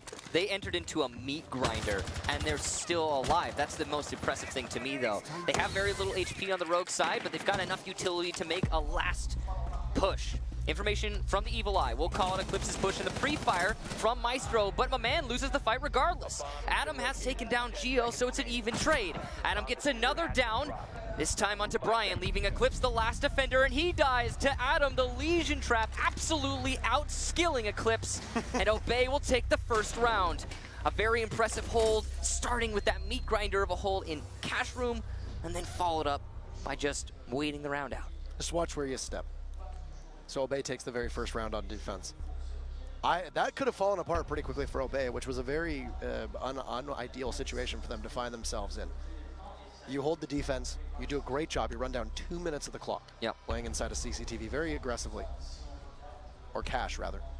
The only thing that stopped that push from Obey onto Rogue as Rogue tried to take control of Cash were 2 Candelas from Ying, which pretty much, unless there's an ADS, will stop most things in their tracks and just allowed Slash to run right in with nobody being able to see him. I was very impressed with the way that Obey held that. They held it very aggressively, too. That was a very aggressive defense. And I think that they realized once the clock was there, as they started to eventually fall off, they used their bodies as best as they could. And this is exactly what I was talking about right here with Slash just running right in. Yeah, I agree it was an aggressive defense, but I gotta say it was standard fare on Master Hold. I think the biggest thing that really ties into what you're saying with the aggression from Obey is that they did not give up on holding Cash. They stood in Cash and waited for the attackers to come, tore him to shreds, like I said, that meat grinder. 2 shreds, you say? 2 shreds, yes, indeed. And a great hold yet again from Obey. Now they're going to go to the secondary site, or their secondary site, which is Cash Room. And yeah, so Cash Room is, for some people, again, considered the best site on Clubhouse, or at least right now.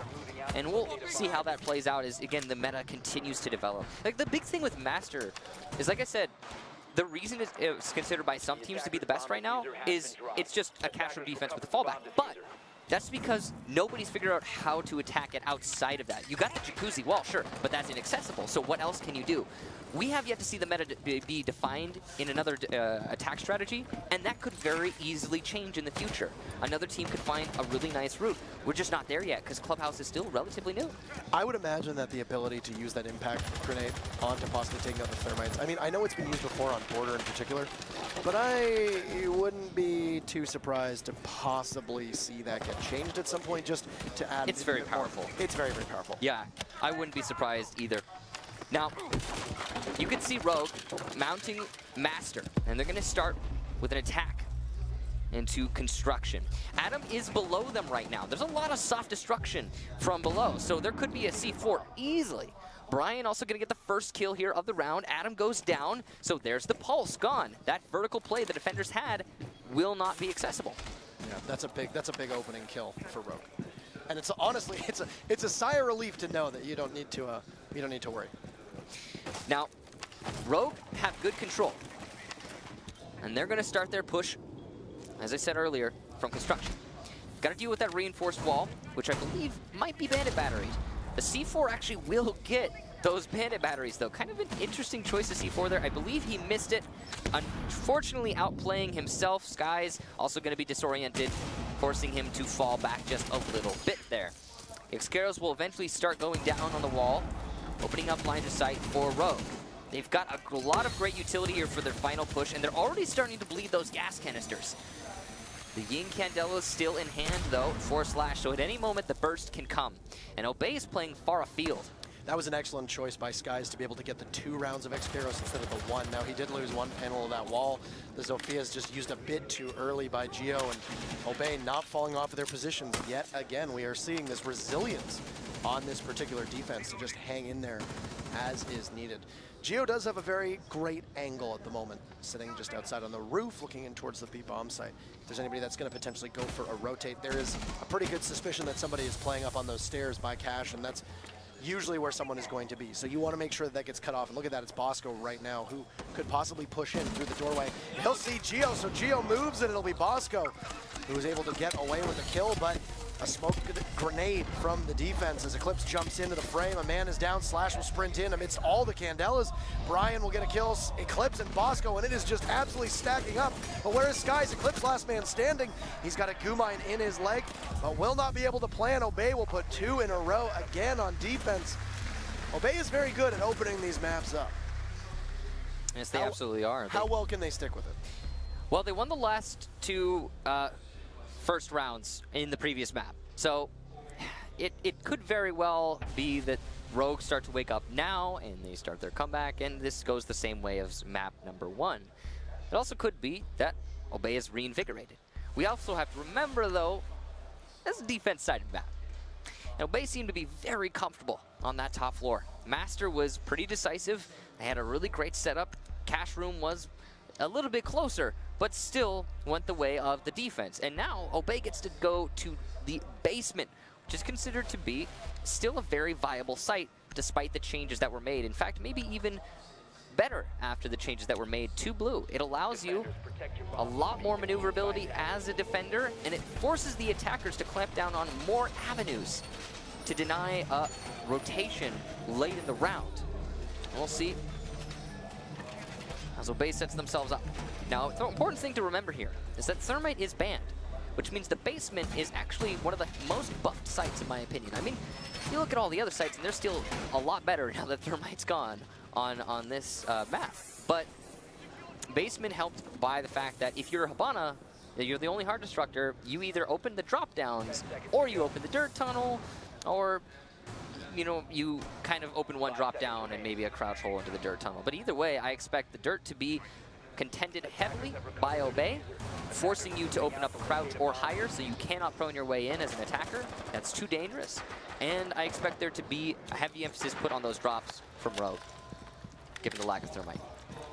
So we'll see how it goes. Usually we see Hibana get banned here, as was mentioned a couple days back by Wilkie, because of the fact that it's easier to take out those Thermite charges with the impact grenades. But no, this is not going to be the case whatsoever. I like how it was brought to the attention of the viewers and everybody how good of an attack Ying can help you with. But this really hasn't been Rogue's forte. In fact, a lot of the times that we have seen Slash trot out those Candelas and rush into the site, it usually gets shredded and evaporated by somebody playing at a longer range, just waiting to try and draw them in. It's been a good tactic so far from Obey, and they've been able to feast off of it.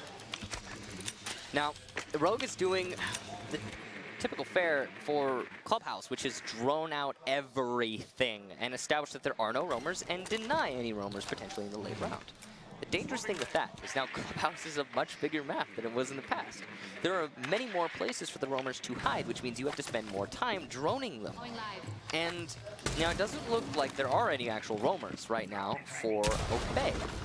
So Rogue has spent the time being thorough, and they should continue to spend that time being thorough, but it does actually cost them a lot of the round. You can start opening up these drop downs, and it looks like that's going to be their main focus. They've already gotten 2, which means they'll probably also get Kitchen if they haven't already, and they'll just go for an anywhere attack.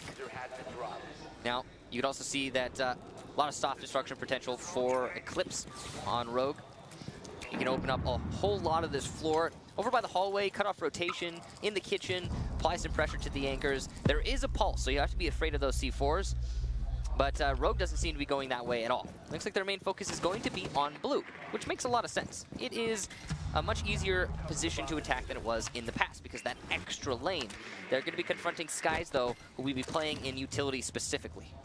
Yeah, he's playing just at the bottom of blue, and you can see Rogue's got 2 different reticles that are looking towards him, but as long as the pulse can stay behind the cover that is provided for him, then he doesn't really need to worry too much. But look at that, Skies will instead try to rotate out. He'll lose about 60 HP in the process. The final EE1D will go as there's 30 seconds, so Rogue making very brisk time, but easily will finish off what had been started as Geometrics now adds to that body count as Benji is felled. Leaving my man with very low HP. Adam is next in the line of sight, and there you go, Slash getting my man. This looks to be a flawless round. Bosco is the last one. He'll pop up, but he'll get one kill. Can he start the fray? He'll be let down by a small magazine size, and Brian able to take what little was left of Bosco and discard it. That'll be Rogue's very first victory. So, Bosco's been really hitting his shots to Smoke today. I mean, heck, he's been really hitting his shots throughout the entire tournament. But you're not really in a great position there. Predictable spot, and Rogue was able to shut him down. The main thing, though, was the great Hammer Anvil strategy that Rogue just brought out. Pressuring blue and coming in through the Moto drop down. It's an older strategy, but it works out. And it's, again, made easier by the fact that there is an extra lane now to blue. I really like that attack from Rogue. Obey seemed to be a little bit trampled by it. A big thing for me, it's kind of interesting, Obey didn't have any roamers. I talked about how roaming on basement clubhouse, a lot easier now. And I have to say, if there's any team I am anticipating roaming heavy on basement clubhouse, it's going to be Obey. Where was that presence? We saw it in the first map on Coastline. Well, they weren't shying away from potential advantages, but here, Obey, they just played old style on the basement, and it did not work out for them. You got to establish the map control here. That's an important part of every single map. Clubhouse has long been one of the weirdest maps in the sense that you, most of the sites, you don't really need to roam all that successfully. We've now seen a lot of teams doing the same thing on both Border and Bank, especially when they're defending upstairs on Armory. You'll have a lot of people played within the actual site. Same on Bank when they're defending CCTV downstairs. The farthest off-site you might have somebody play are those server stairs. That's really it. But with Clubhouse, you still definitely need to put some form of investment in killing time. Because if not, the attackers have a lot more gadgets at their disposal to try and flush you out. And that's exactly what we saw Rogue do. Evil Eye being set up as we, once again, will go back to Jim and Master. This was the site that looked pretty good for Obey. Last time around, the central focus for Rogue's attack was trying to establish Cache as their stomping grounds. Well, they couldn't do that because Obey was able to masterfully push back on at least 2 to 3 members of Rogue. It looks like this time Rogue is going to pivot and instead draw their attention towards the jacuzzi wall, and instead of bothering to potentially bandit trick, there you go. It's much more difficult to use your impact grenade to take out that one round of Xkaros, and by using one single burst, they've managed to take Adam and his last remaining impact grenade and push him off. That means they should be able to get that jacuzzi wall quite easily. Now, so this is the big thing. You can either thermite the floor in front of the wall, or you can Habana prone level, as we talked about earlier. However, it doesn't give you as much as you would want. You know, now, what do you have? A crouch roll? That's good. You can make that work.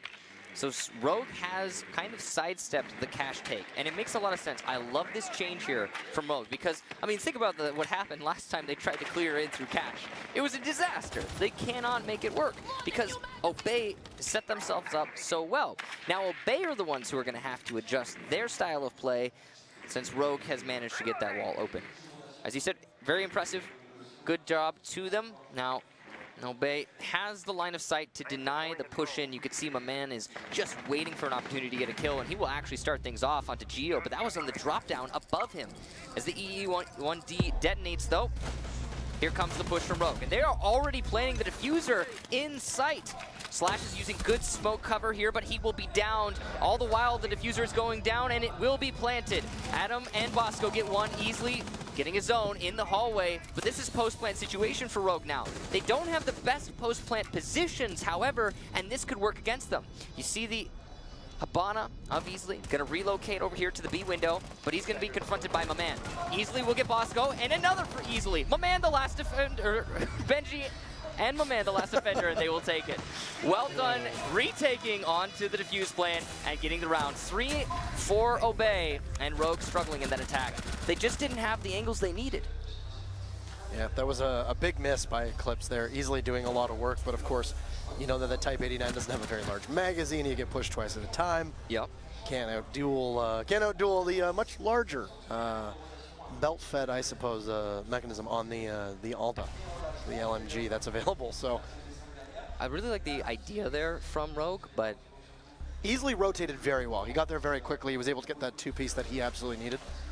it wasn't enough, though. It was a 2v4. In a post-plant situation, you got the coverage that you absolutely had to get. But look at that. My man jumped out on it easily. That was something that we missed, was that the LMG he vaulted right out with it. And you know how tight of a hip fire spread that could possibly be. Look at easily doing quite well, but then distracted as my man pushed at the same time. So good coordination from Obey.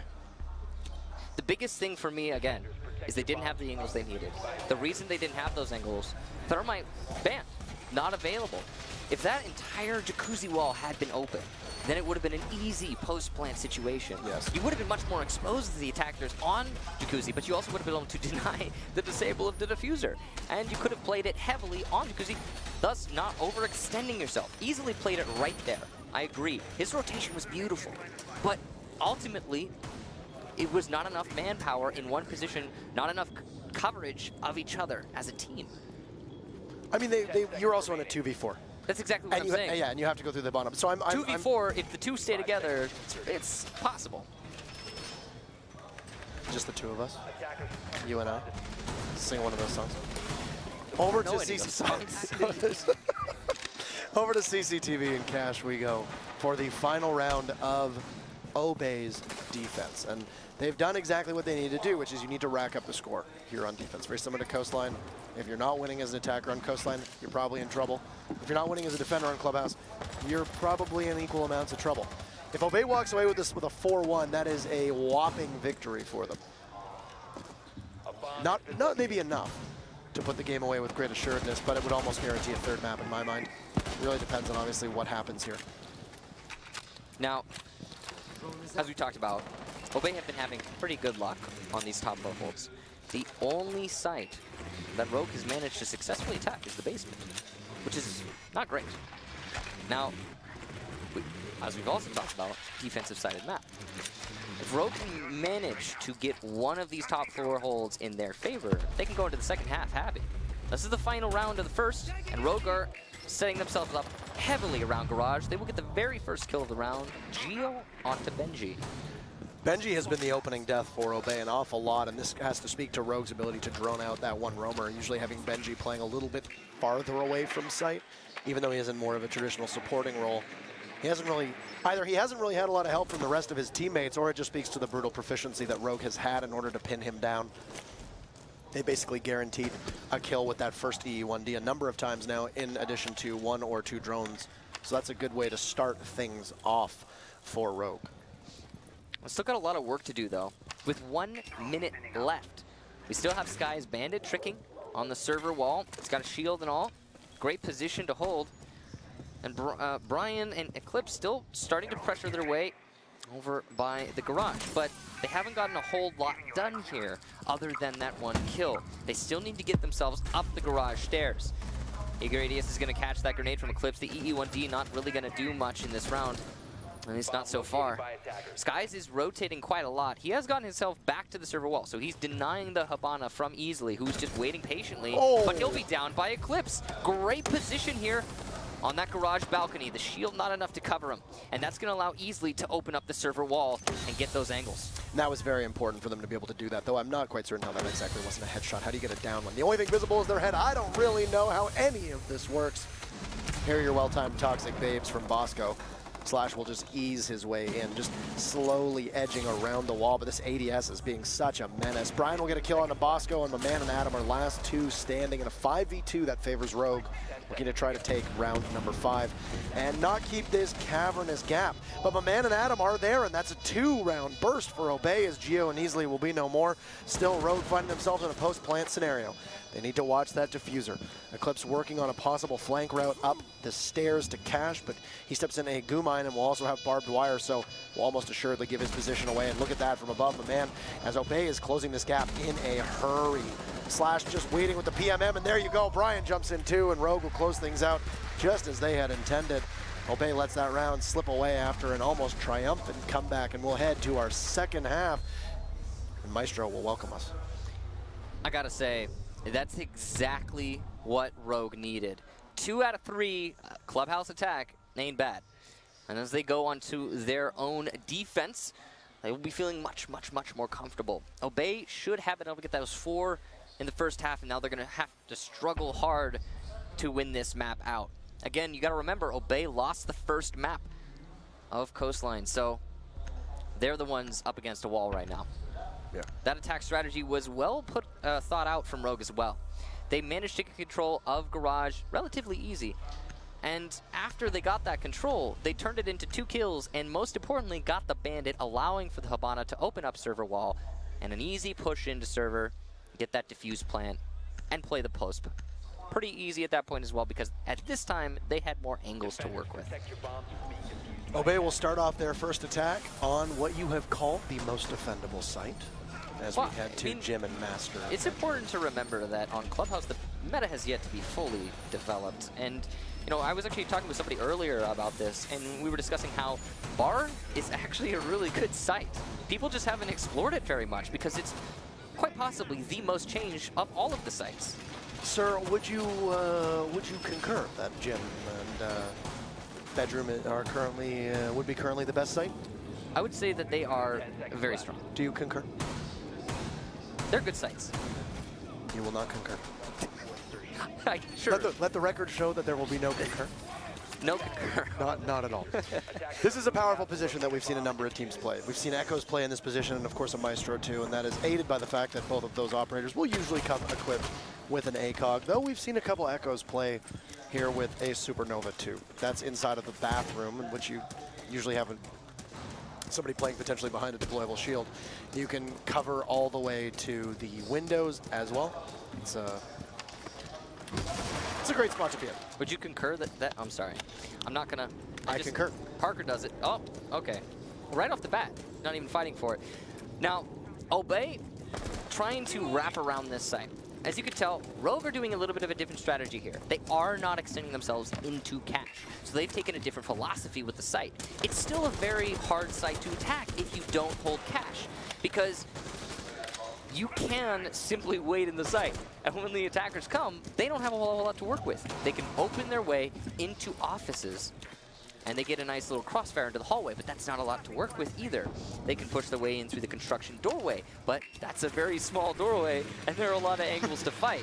So it can be exceedingly difficult to attack the site no matter how you address it. You can come up from the main stairs, but that's quite possibly the loudest footstep sound. I don't know if you've ever heard someone come up those main stairs, but it's just clunk, clunk, clunk. And honestly, anybody can pre-fire that. I'm half deaf and I can pre-fire it. Slash almost losing his head as he tries to take an engagement through that office hatch. He has his shotgun out. Almost gets a kill, but almost loses it at the same time. That was a risky venture from one of North America's strongest players, and he's playing very aggressively at the moment, trying to goad somebody into possibly dropping through that hatch. He is on drone from Benji, so at least his position is revealed, and with some good accurate calls. Now Skies has a drone in there as well.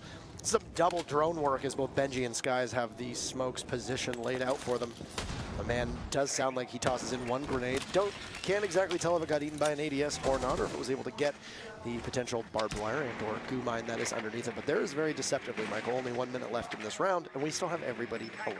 Yeah, Obey have been kind of dancing around their opponents. Good on them to get the jacuzzi wall open. They used pretty much the same strategy as what we saw from Rogue in the previous half, where the impacts, again, they cannot get the prone level Hibana holes. And because of that, you can just start slow and open things up. Here comes the EE1D, and Brian will be down on the main stairs. Clips also gets Skies, though, and easily will get Adam. Brian looks like he's going to be picked up as Bosco starts pressuring, though he might get a double kill. He will! The easy spray for Bosco, and 2 from a man, leaving just Geo in the 1 versus 3. It was so good for Rogue for so long in that round, but Benji will lock it out.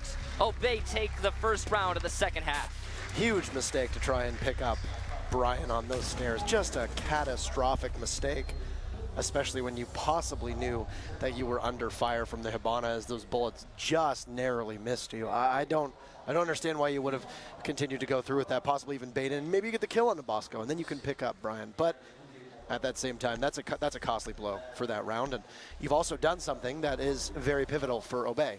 They just won an attack on a pretty defendable site. Now it's going to give Rogue an opportunity to go back to that site. It might end up with a different result or a different outcome this time around, but it really doesn't matter. Obey has now just taken a round that they really probably shouldn't have taken, and they are only 2 rounds away from potentially putting Clubhouse in their win column. A map, need I remind you, that we have seen Rogue play quite well on. Last time we got a sample size, or last time we got a visualization of how good Rogue is here. They beat FaZe 6-0. So yeah, as you said, some pretty massive mistakes there for Rogue. No, don't pick up your teammate, just cover the hallway. But either way, they're going to go to Cash now. So a different site. They will not try to hammer out Master continuously. I like this this change from Rogue. It's going to give them a nice, fresh head space going into the second round of their defense. But as you said, you know, losing a really defensible site, you aren't supposed to be doing that on Clubhouse. Now, the way that we've seen Cash played a lot, we've only seen it twice so far from Obey. They managed to make it work the first time because the Rogue attack, if I'm not mistaken, came heavily from construction, and they were thwarted. And the second time, Rogue managed to take it as they pushed in through Garage.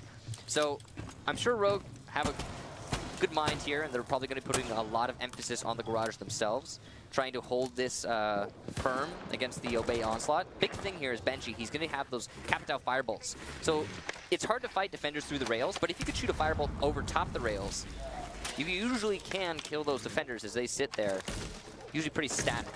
And that's what Obey is relying on. Also, of course, those Firebolts, they forego the Jaeger ADSs, so. Right, that was something I was just going to jump in and point out, is that you'll usually see 1 or 2 of those ADS situated on the catwalk up top. Yeah, well, you can put as many of them up there as you want. You can put 100 of them up there. It's not going to stop the Capitao crossbow. Probably be banned. Capitao crossbow. But I can't speak English. No, it's okay. We all have struggles at times, Parker. Now, E1D is going to force these defenders to stand still, and the Firebolts are likely to follow up as, but interestingly not, actually, in the round. It seems like they don't have enough information. A poorly timed E1D, but easily still takes a lot of damage from the Firebolts. However, 2 expended and no kills. That is huge. If Easily can deny the push through the Garage doorway now, the strategy from Obey has somewhat fallen apart due to poor utility timing. There needed to be a drone on the defender while the E1D detonated, allowing for the marks and the follow-up Capitao bolts, but it just didn't happen. They're just going to have to brute force their way in through the Garage now, but Easily is going to have a huge advantage. He's got an ACOG. He just needs to train his sights down at the doorway.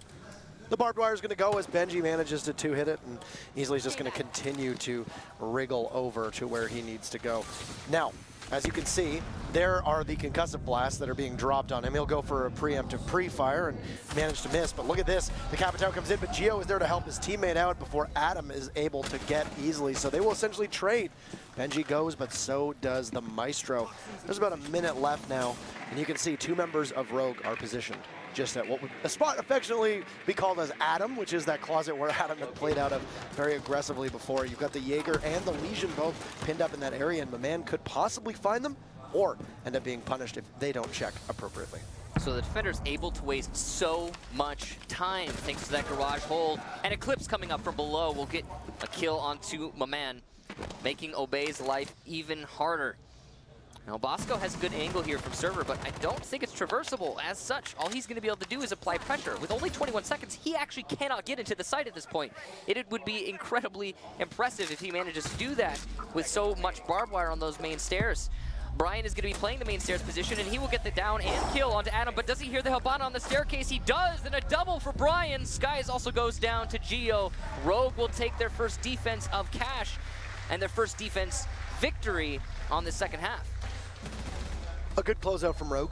A bit of a scary incident there, but that whole thing for Obey goes totally different if you don't miss those 2 Capitao bolts. Oh, yeah. It actually looked like Benji might have actually hit the railing instead of hitting behind it, which at that point, yes, there is obviously a radius around it, but Easily just needed to maneuver out of the way. If you're able to take that Maestro out much sooner, you're able to take control of Garage much sooner. You're not as pressured for time as you move from mid-round to late round. I think the philosophy there, or the idea rather, with the Capitao Firebolts was to put one on the railing and one behind on the wall, so you can make sure you cover all the potential positions of the defender. However, when the adjustment came from the Maestro, when he saw the first Firebolt, he moved to the right, and you could see that Benji adjusted his aim with those Firebolts accordingly. And because of that, he hit 2 on the railing, and he missed in the end, allowing the Maestro to stay alive. And you're right, if it had not been for that, then it would have been, it probably would have been a very different ride. Like, it probably would have been an attack victory. However, Rogue set themselves up really well to hold that push. And you can see they're going to use their tactical pause. I love this about Rogue. You notice how they use their tactical pauses after they win rounds, because their mentality going into the post of a victory is so much livelier, so much more focused, and so much more determined. You feel good about yourself and your team after winning, and then you get to go into post round, you make your opponent simmer and wait before they can start fighting back against you. That's a huge mind game play from Rogue. I don't know if they're doing it deliberately, but it is going to affect Obey, I'm certain.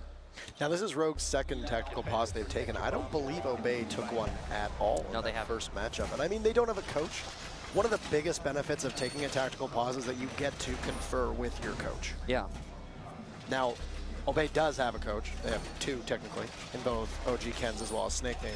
But neither of them are here. So, I mean, you can take that tactical pause, maybe regain your footing, catch your breath.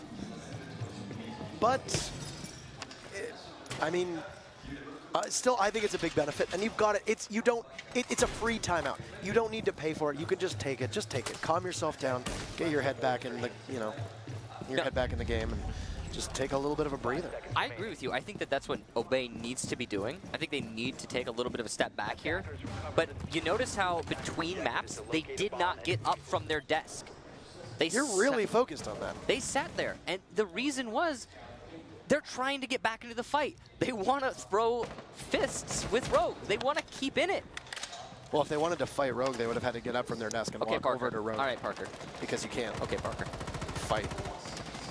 Obey is determined to stay in the brawl, and it's not a good mentality.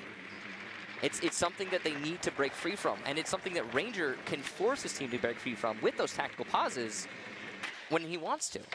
And again, like you said, it's good to have a coach behind you to be able to read that. I mean, whether they do or don't have a coach, like you said, they just want to keep going. They want to soldier on. But sometimes being able to take that step back is very vital and very important. Now, this was the one site that Obey failed to win at before they went back to Master. As you mentioned, it's harder to defend now for a couple reasons.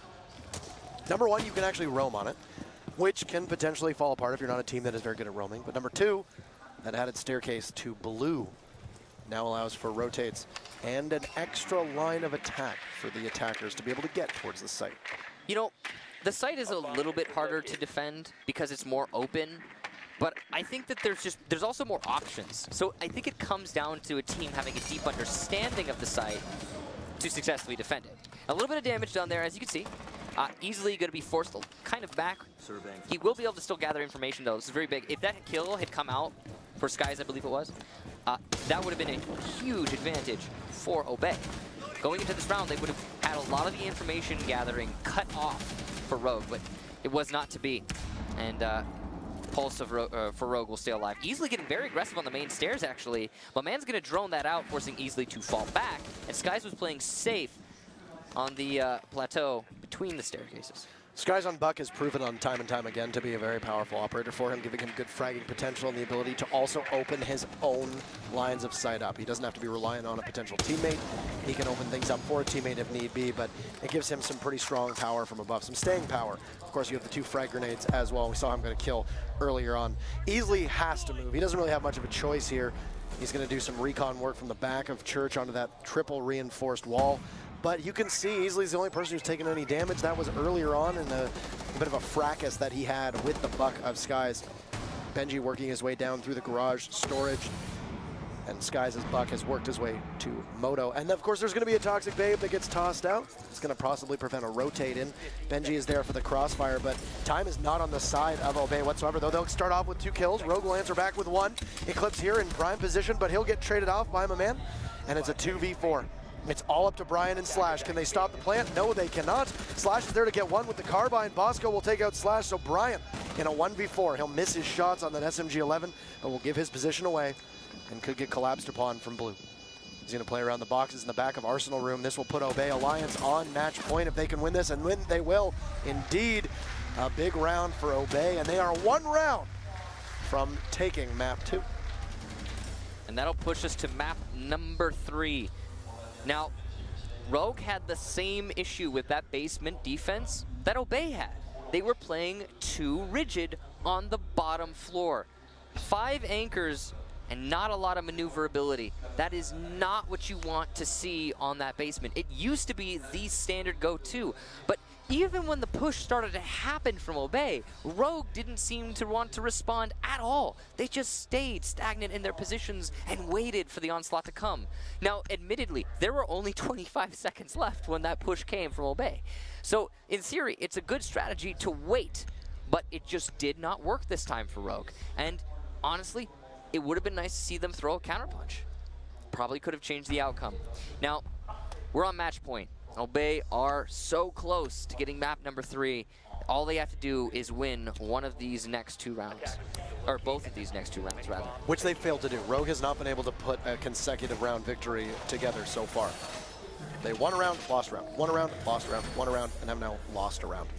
So for the first time, Rogue is going to have to win 2 in a row. They're going to go back downstairs to basement, which is very interesting. Obviously, they're not very comfortable with their master hold whatsoever. Could possibly be because a lot of it is reliant upon stopping that jacuzzi push, but there's no thermite available, and it's much harder to do that for the ex-Keros of Hibana. Who knows? Anywho, Rogue will need to find success on a site that they have not found success on, but if they do win that round, they can go back to Cash, which is the site that they won previously. It'd be probably the best opportunity that Rogue has of being able to send this to overtime. Attackers must locate and defuse the bomb. Now, basement defense, yet again, from Rogue. It could go to Cash Room.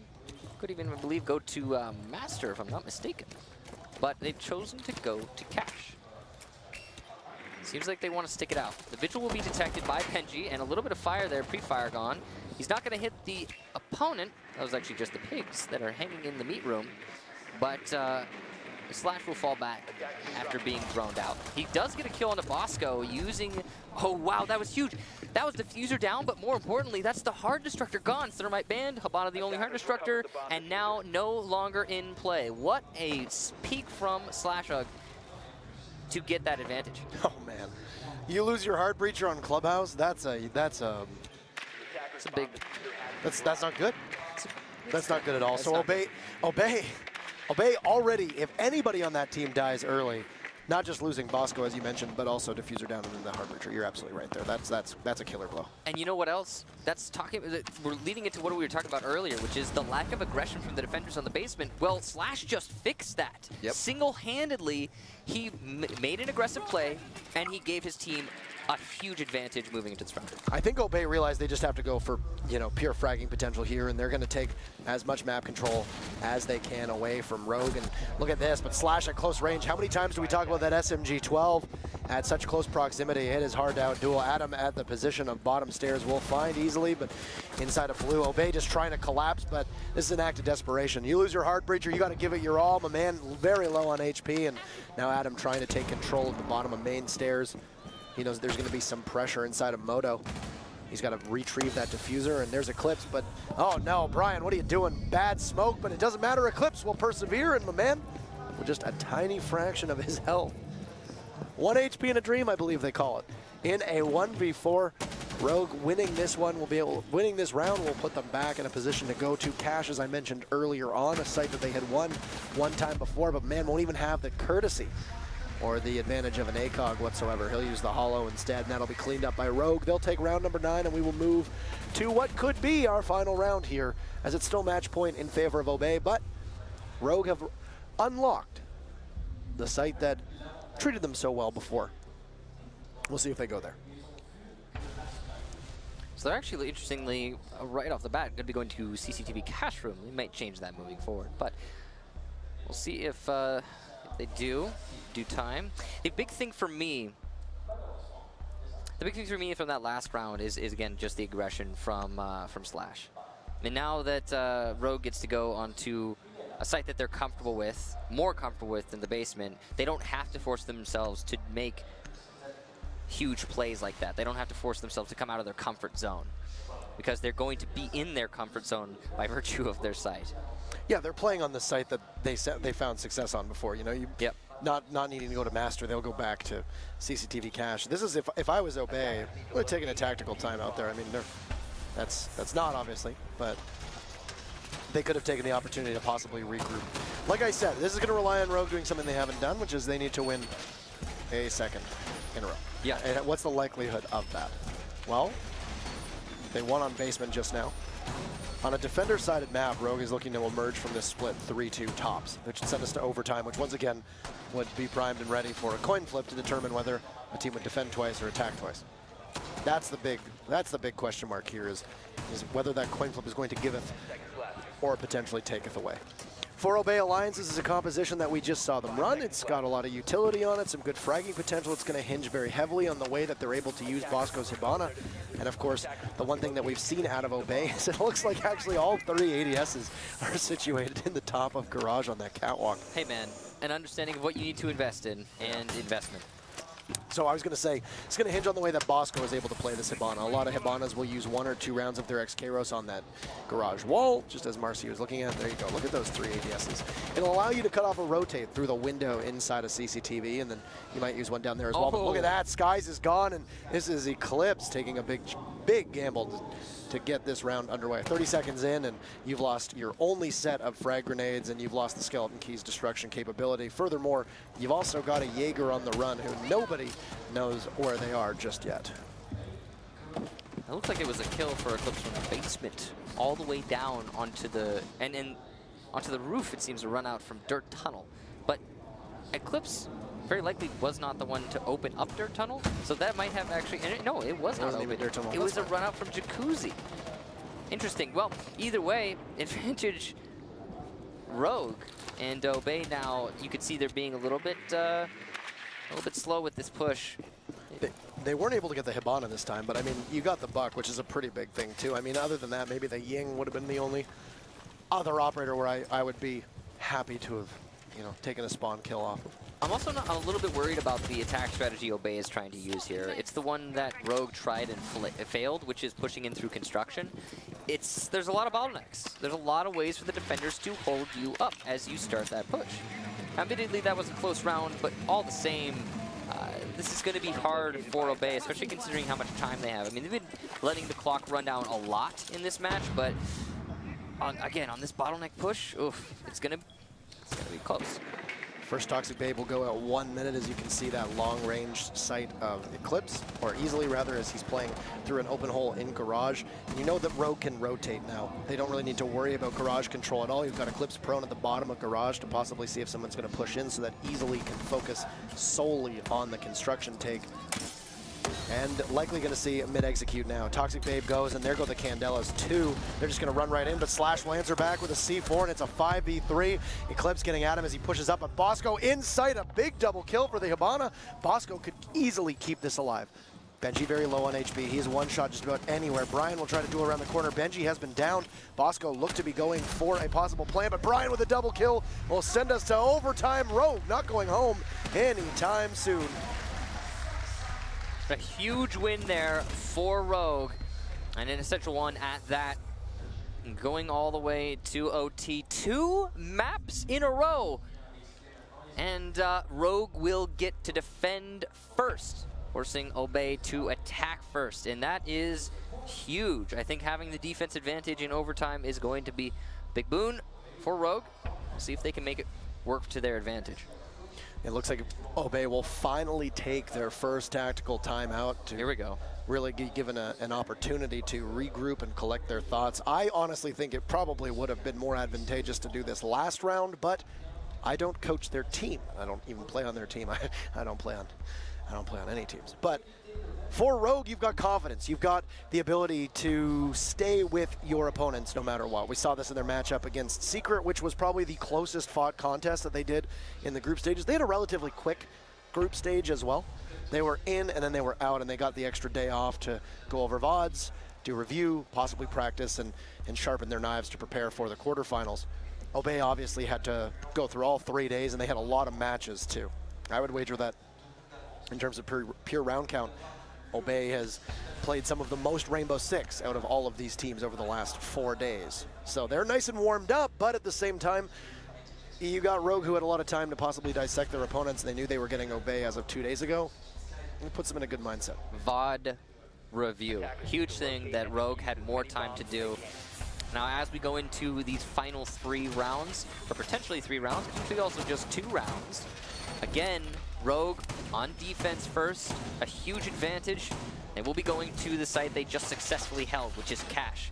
Now, I don't know about you, Parker, but I don't expect to see an attack through construction again from Obey. That just did not work, and they haven't changed a lot about their lineup. Of course, they don't have the Ying, but I mean, they haven't changed anything too drastic that will make a push from construction be any easier. You know, maybe bring a Montaigne, something like that. I don't know. But they have a good enough kit to push things through Garage. The big thing, again, is also they don't have a Capital. So I know it didn't work out the first time, but it was due to some simple mistakes, some fixable mistakes. And I don't know. I honestly can't read this attack from Obey, but I don't expect it to be construction. Now, on Coastline, Obey never led. Or my apologies. On Coastline, Rogue never led. Yeah. Until they won the final round. Rogue has never led on Clubhouse either. They have been playing from behind this entire series, yet they are now within striking position to possibly put this away within 2 maps. That's that resiliency that I was talking about Rogue. Obey has been very scrappy. They have had a couple opportunities to try and put this one away, but they haven't been able to do it. That could just simply be that Obey is a team that is not as well versed on lands. Could be that their players are a little bit less experienced. Though they do have Skies, who has played in quite a lot of LAN events and has shown up big in most of them too. So who knows? That's just us theory crafting.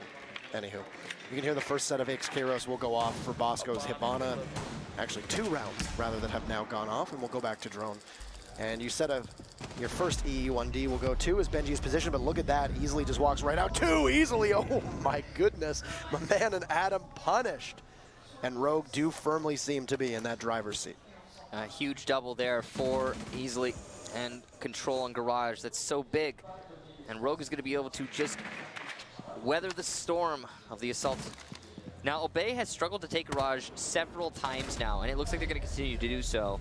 As Eclipse gets Skies attempting to push into Lounge, there's still 2 players alive for Obey, but against the 5 of Rogue who are so well positioned, it doesn't seem like they can do very much. Benji on the front door is looking for the Jaeger of Eclipse, but very wise. Eclipse is not exposing himself to the front door. Benji's going to have to make an aggressive play. He cannot linger.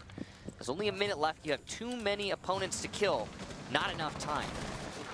Eclipse just shuffles over a little too late, unable to see the Hibana as Bosco works towards getting into the building. But there it is. It's a full closeout now as Eclipse will get Benji, and Bosco last man left. The Hibana with a 1v5 scenario presented in front of him. He holds onto the diffuser, but only has released 3 stun grenades in terms of actual potential. Easily there. He got 2 kills to start things off with, and he'll get another. And this is Rogue taking a lead for the first time in Clubhouse, and actually the first time they have led and not won a map.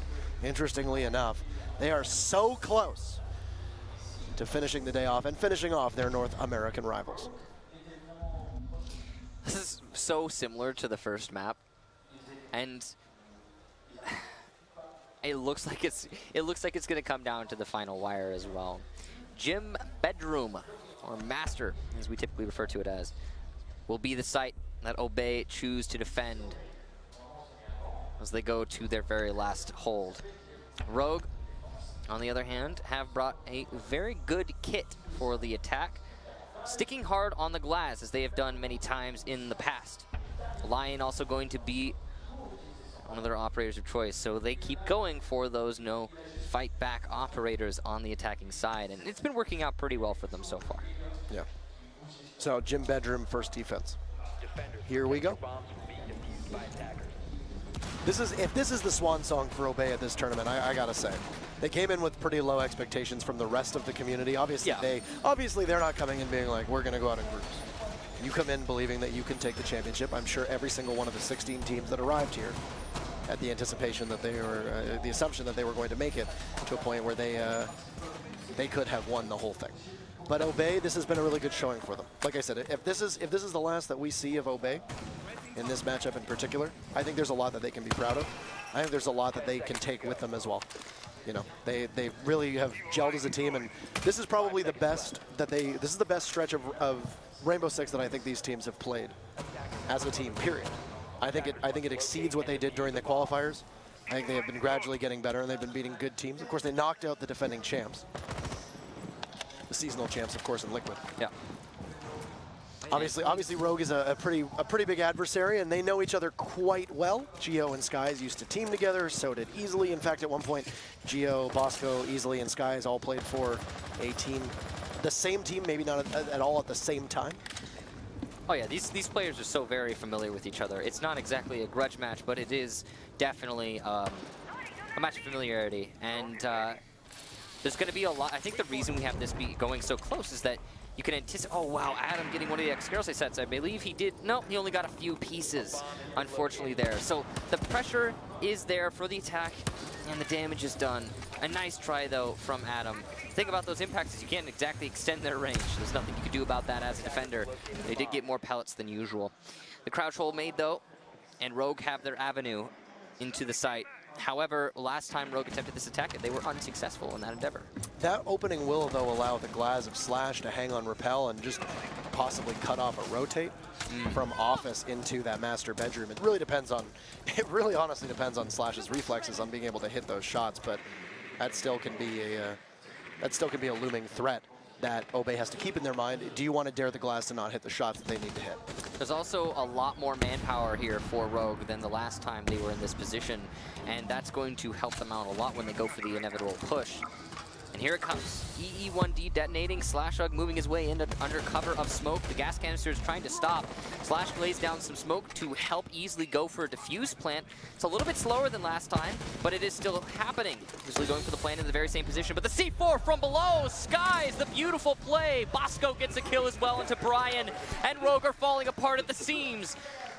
Perfect hold from Obey.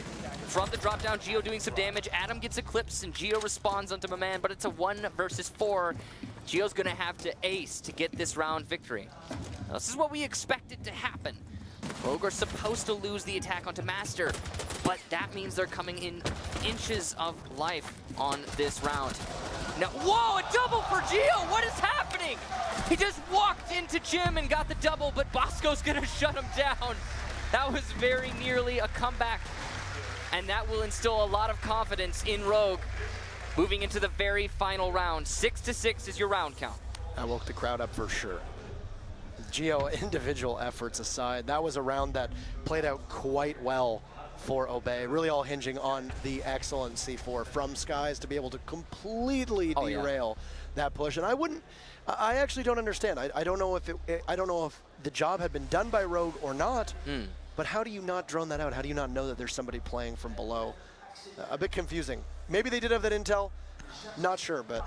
I think they were just, remember last time? Oh, there you go, you saw it right there, right? That was through the hatch, actually. Nice, well done to Skies. I think the problem is that Rogue were so focused on the jacuzzi wall take, because remember last time they tried that take, it didn't work out so great for them, and the reason is they didn't have enough presence on jacuzzi wall. They opened it up, but they had lost so many members of their team at that point that they didn't have really the muscle to make the push. They lost a lot of people on the actual push itself as well. So I think their thought process was, let's do the same thing, and this time let's have the backup, you know, the muscle presence that we need in order to hold the post. However, they got so distracted by getting that defuse plant, expecting it to be as easy as it was last time, that they forgot to account for any potential counter punches that Obey would throw, and throw they did with that C4 from Skies. Well done, indeed. And now 6-6. And Master Defense, the final sight for this map. There's many times when we say that the scoreline doesn't reflect a game. If Rogue wins this, it means that we used every single available round to get there. Yeah. And people just see that it's a 2-0 and they think, wow, that was a pretty quick game. Not even close to the case. Obey came within a hair of possibly taking the first matchup, and like I said, if that had gone completely different, this would have been a very different matchup, and we could see Obey sitting on match point, series point, and the team that prevails will go towards the semifinals. There's always going to be a North American team guaranteed for the semis simply because of this matchup. We'll see if Evil Geniuses from NA are able to make that an all NA final, as Ninjas in Pajamas from Brazil will obviously have something different in mind. Anywho, overtime match point, 6-6, and we will go the full distance on map number 2. If this goes in favor of Obey, we will have a slugfest on Villa, no doubt, heading to the newest map within Rainbow Six. And you can see Obey has already done a pretty sufficient job. They've taken CCTV and Cash within 1 minute. Now, I have to say, Parker, I don't know about you, but I really want to see that third map. The level of competition, how close these teams have been playing, I just don't want it to end. We've gone to the last possible round on both of the 2 maps. It does not get better than that. Now, Obey. They're setting themselves up to ignore Cash, but they also have taken control over server. And because Rogue are not holding in Cash, they are going to be able to do a 2-pronged assault, something we haven't really seen so far on this map, on this site. They will come from Cash Room and the Jacuzzi Wall, which has been consistently opened up by the Habana, just opening the prone level and then making a crouch hole in the adjacent corner. Now, it's been a really good attack strategy from both teams, but it's not paid off all that well so far. A good array from Obey. They have two players in construction, 2 players on the windows to the site, cutting rotation, and Bosco, the planter, ready to push in through Jacuzzi Wall when the moment is right. Still a 5-on-5 though. Here we go. And you can literally hear it tick down as my man opens things up with Eclipse being felled. Skies and Adam take some damage, but they will be able to continue on. You've got Geo right now on a roam, could potentially make his way through Cash in a hurry as the 3-speed. That's what he's going to do. He's going to hustle in. My man in sight right now. Everybody blind, but Slash is there, and my man will not live too long. This is Rogue will need to effectively counterpunch. Benji has a great flank watch in as Geo will toss out the C4, but it will net nothing. Now Slash will have to rotate. Where is the diffuser going to go? Bosco will drop it. Final EE1D, but easily with a big clutch. It's a 4v2. Rogue just looking to lock this one out. You'll see Geo's position will be alerted to the attackers, but it's just Skies and Benji left, and they have their work cut out for them. Brian will get Skies, and last one is Benji. He'll take out easily, but it's Slash there to lock things down. Rogue will need every single round.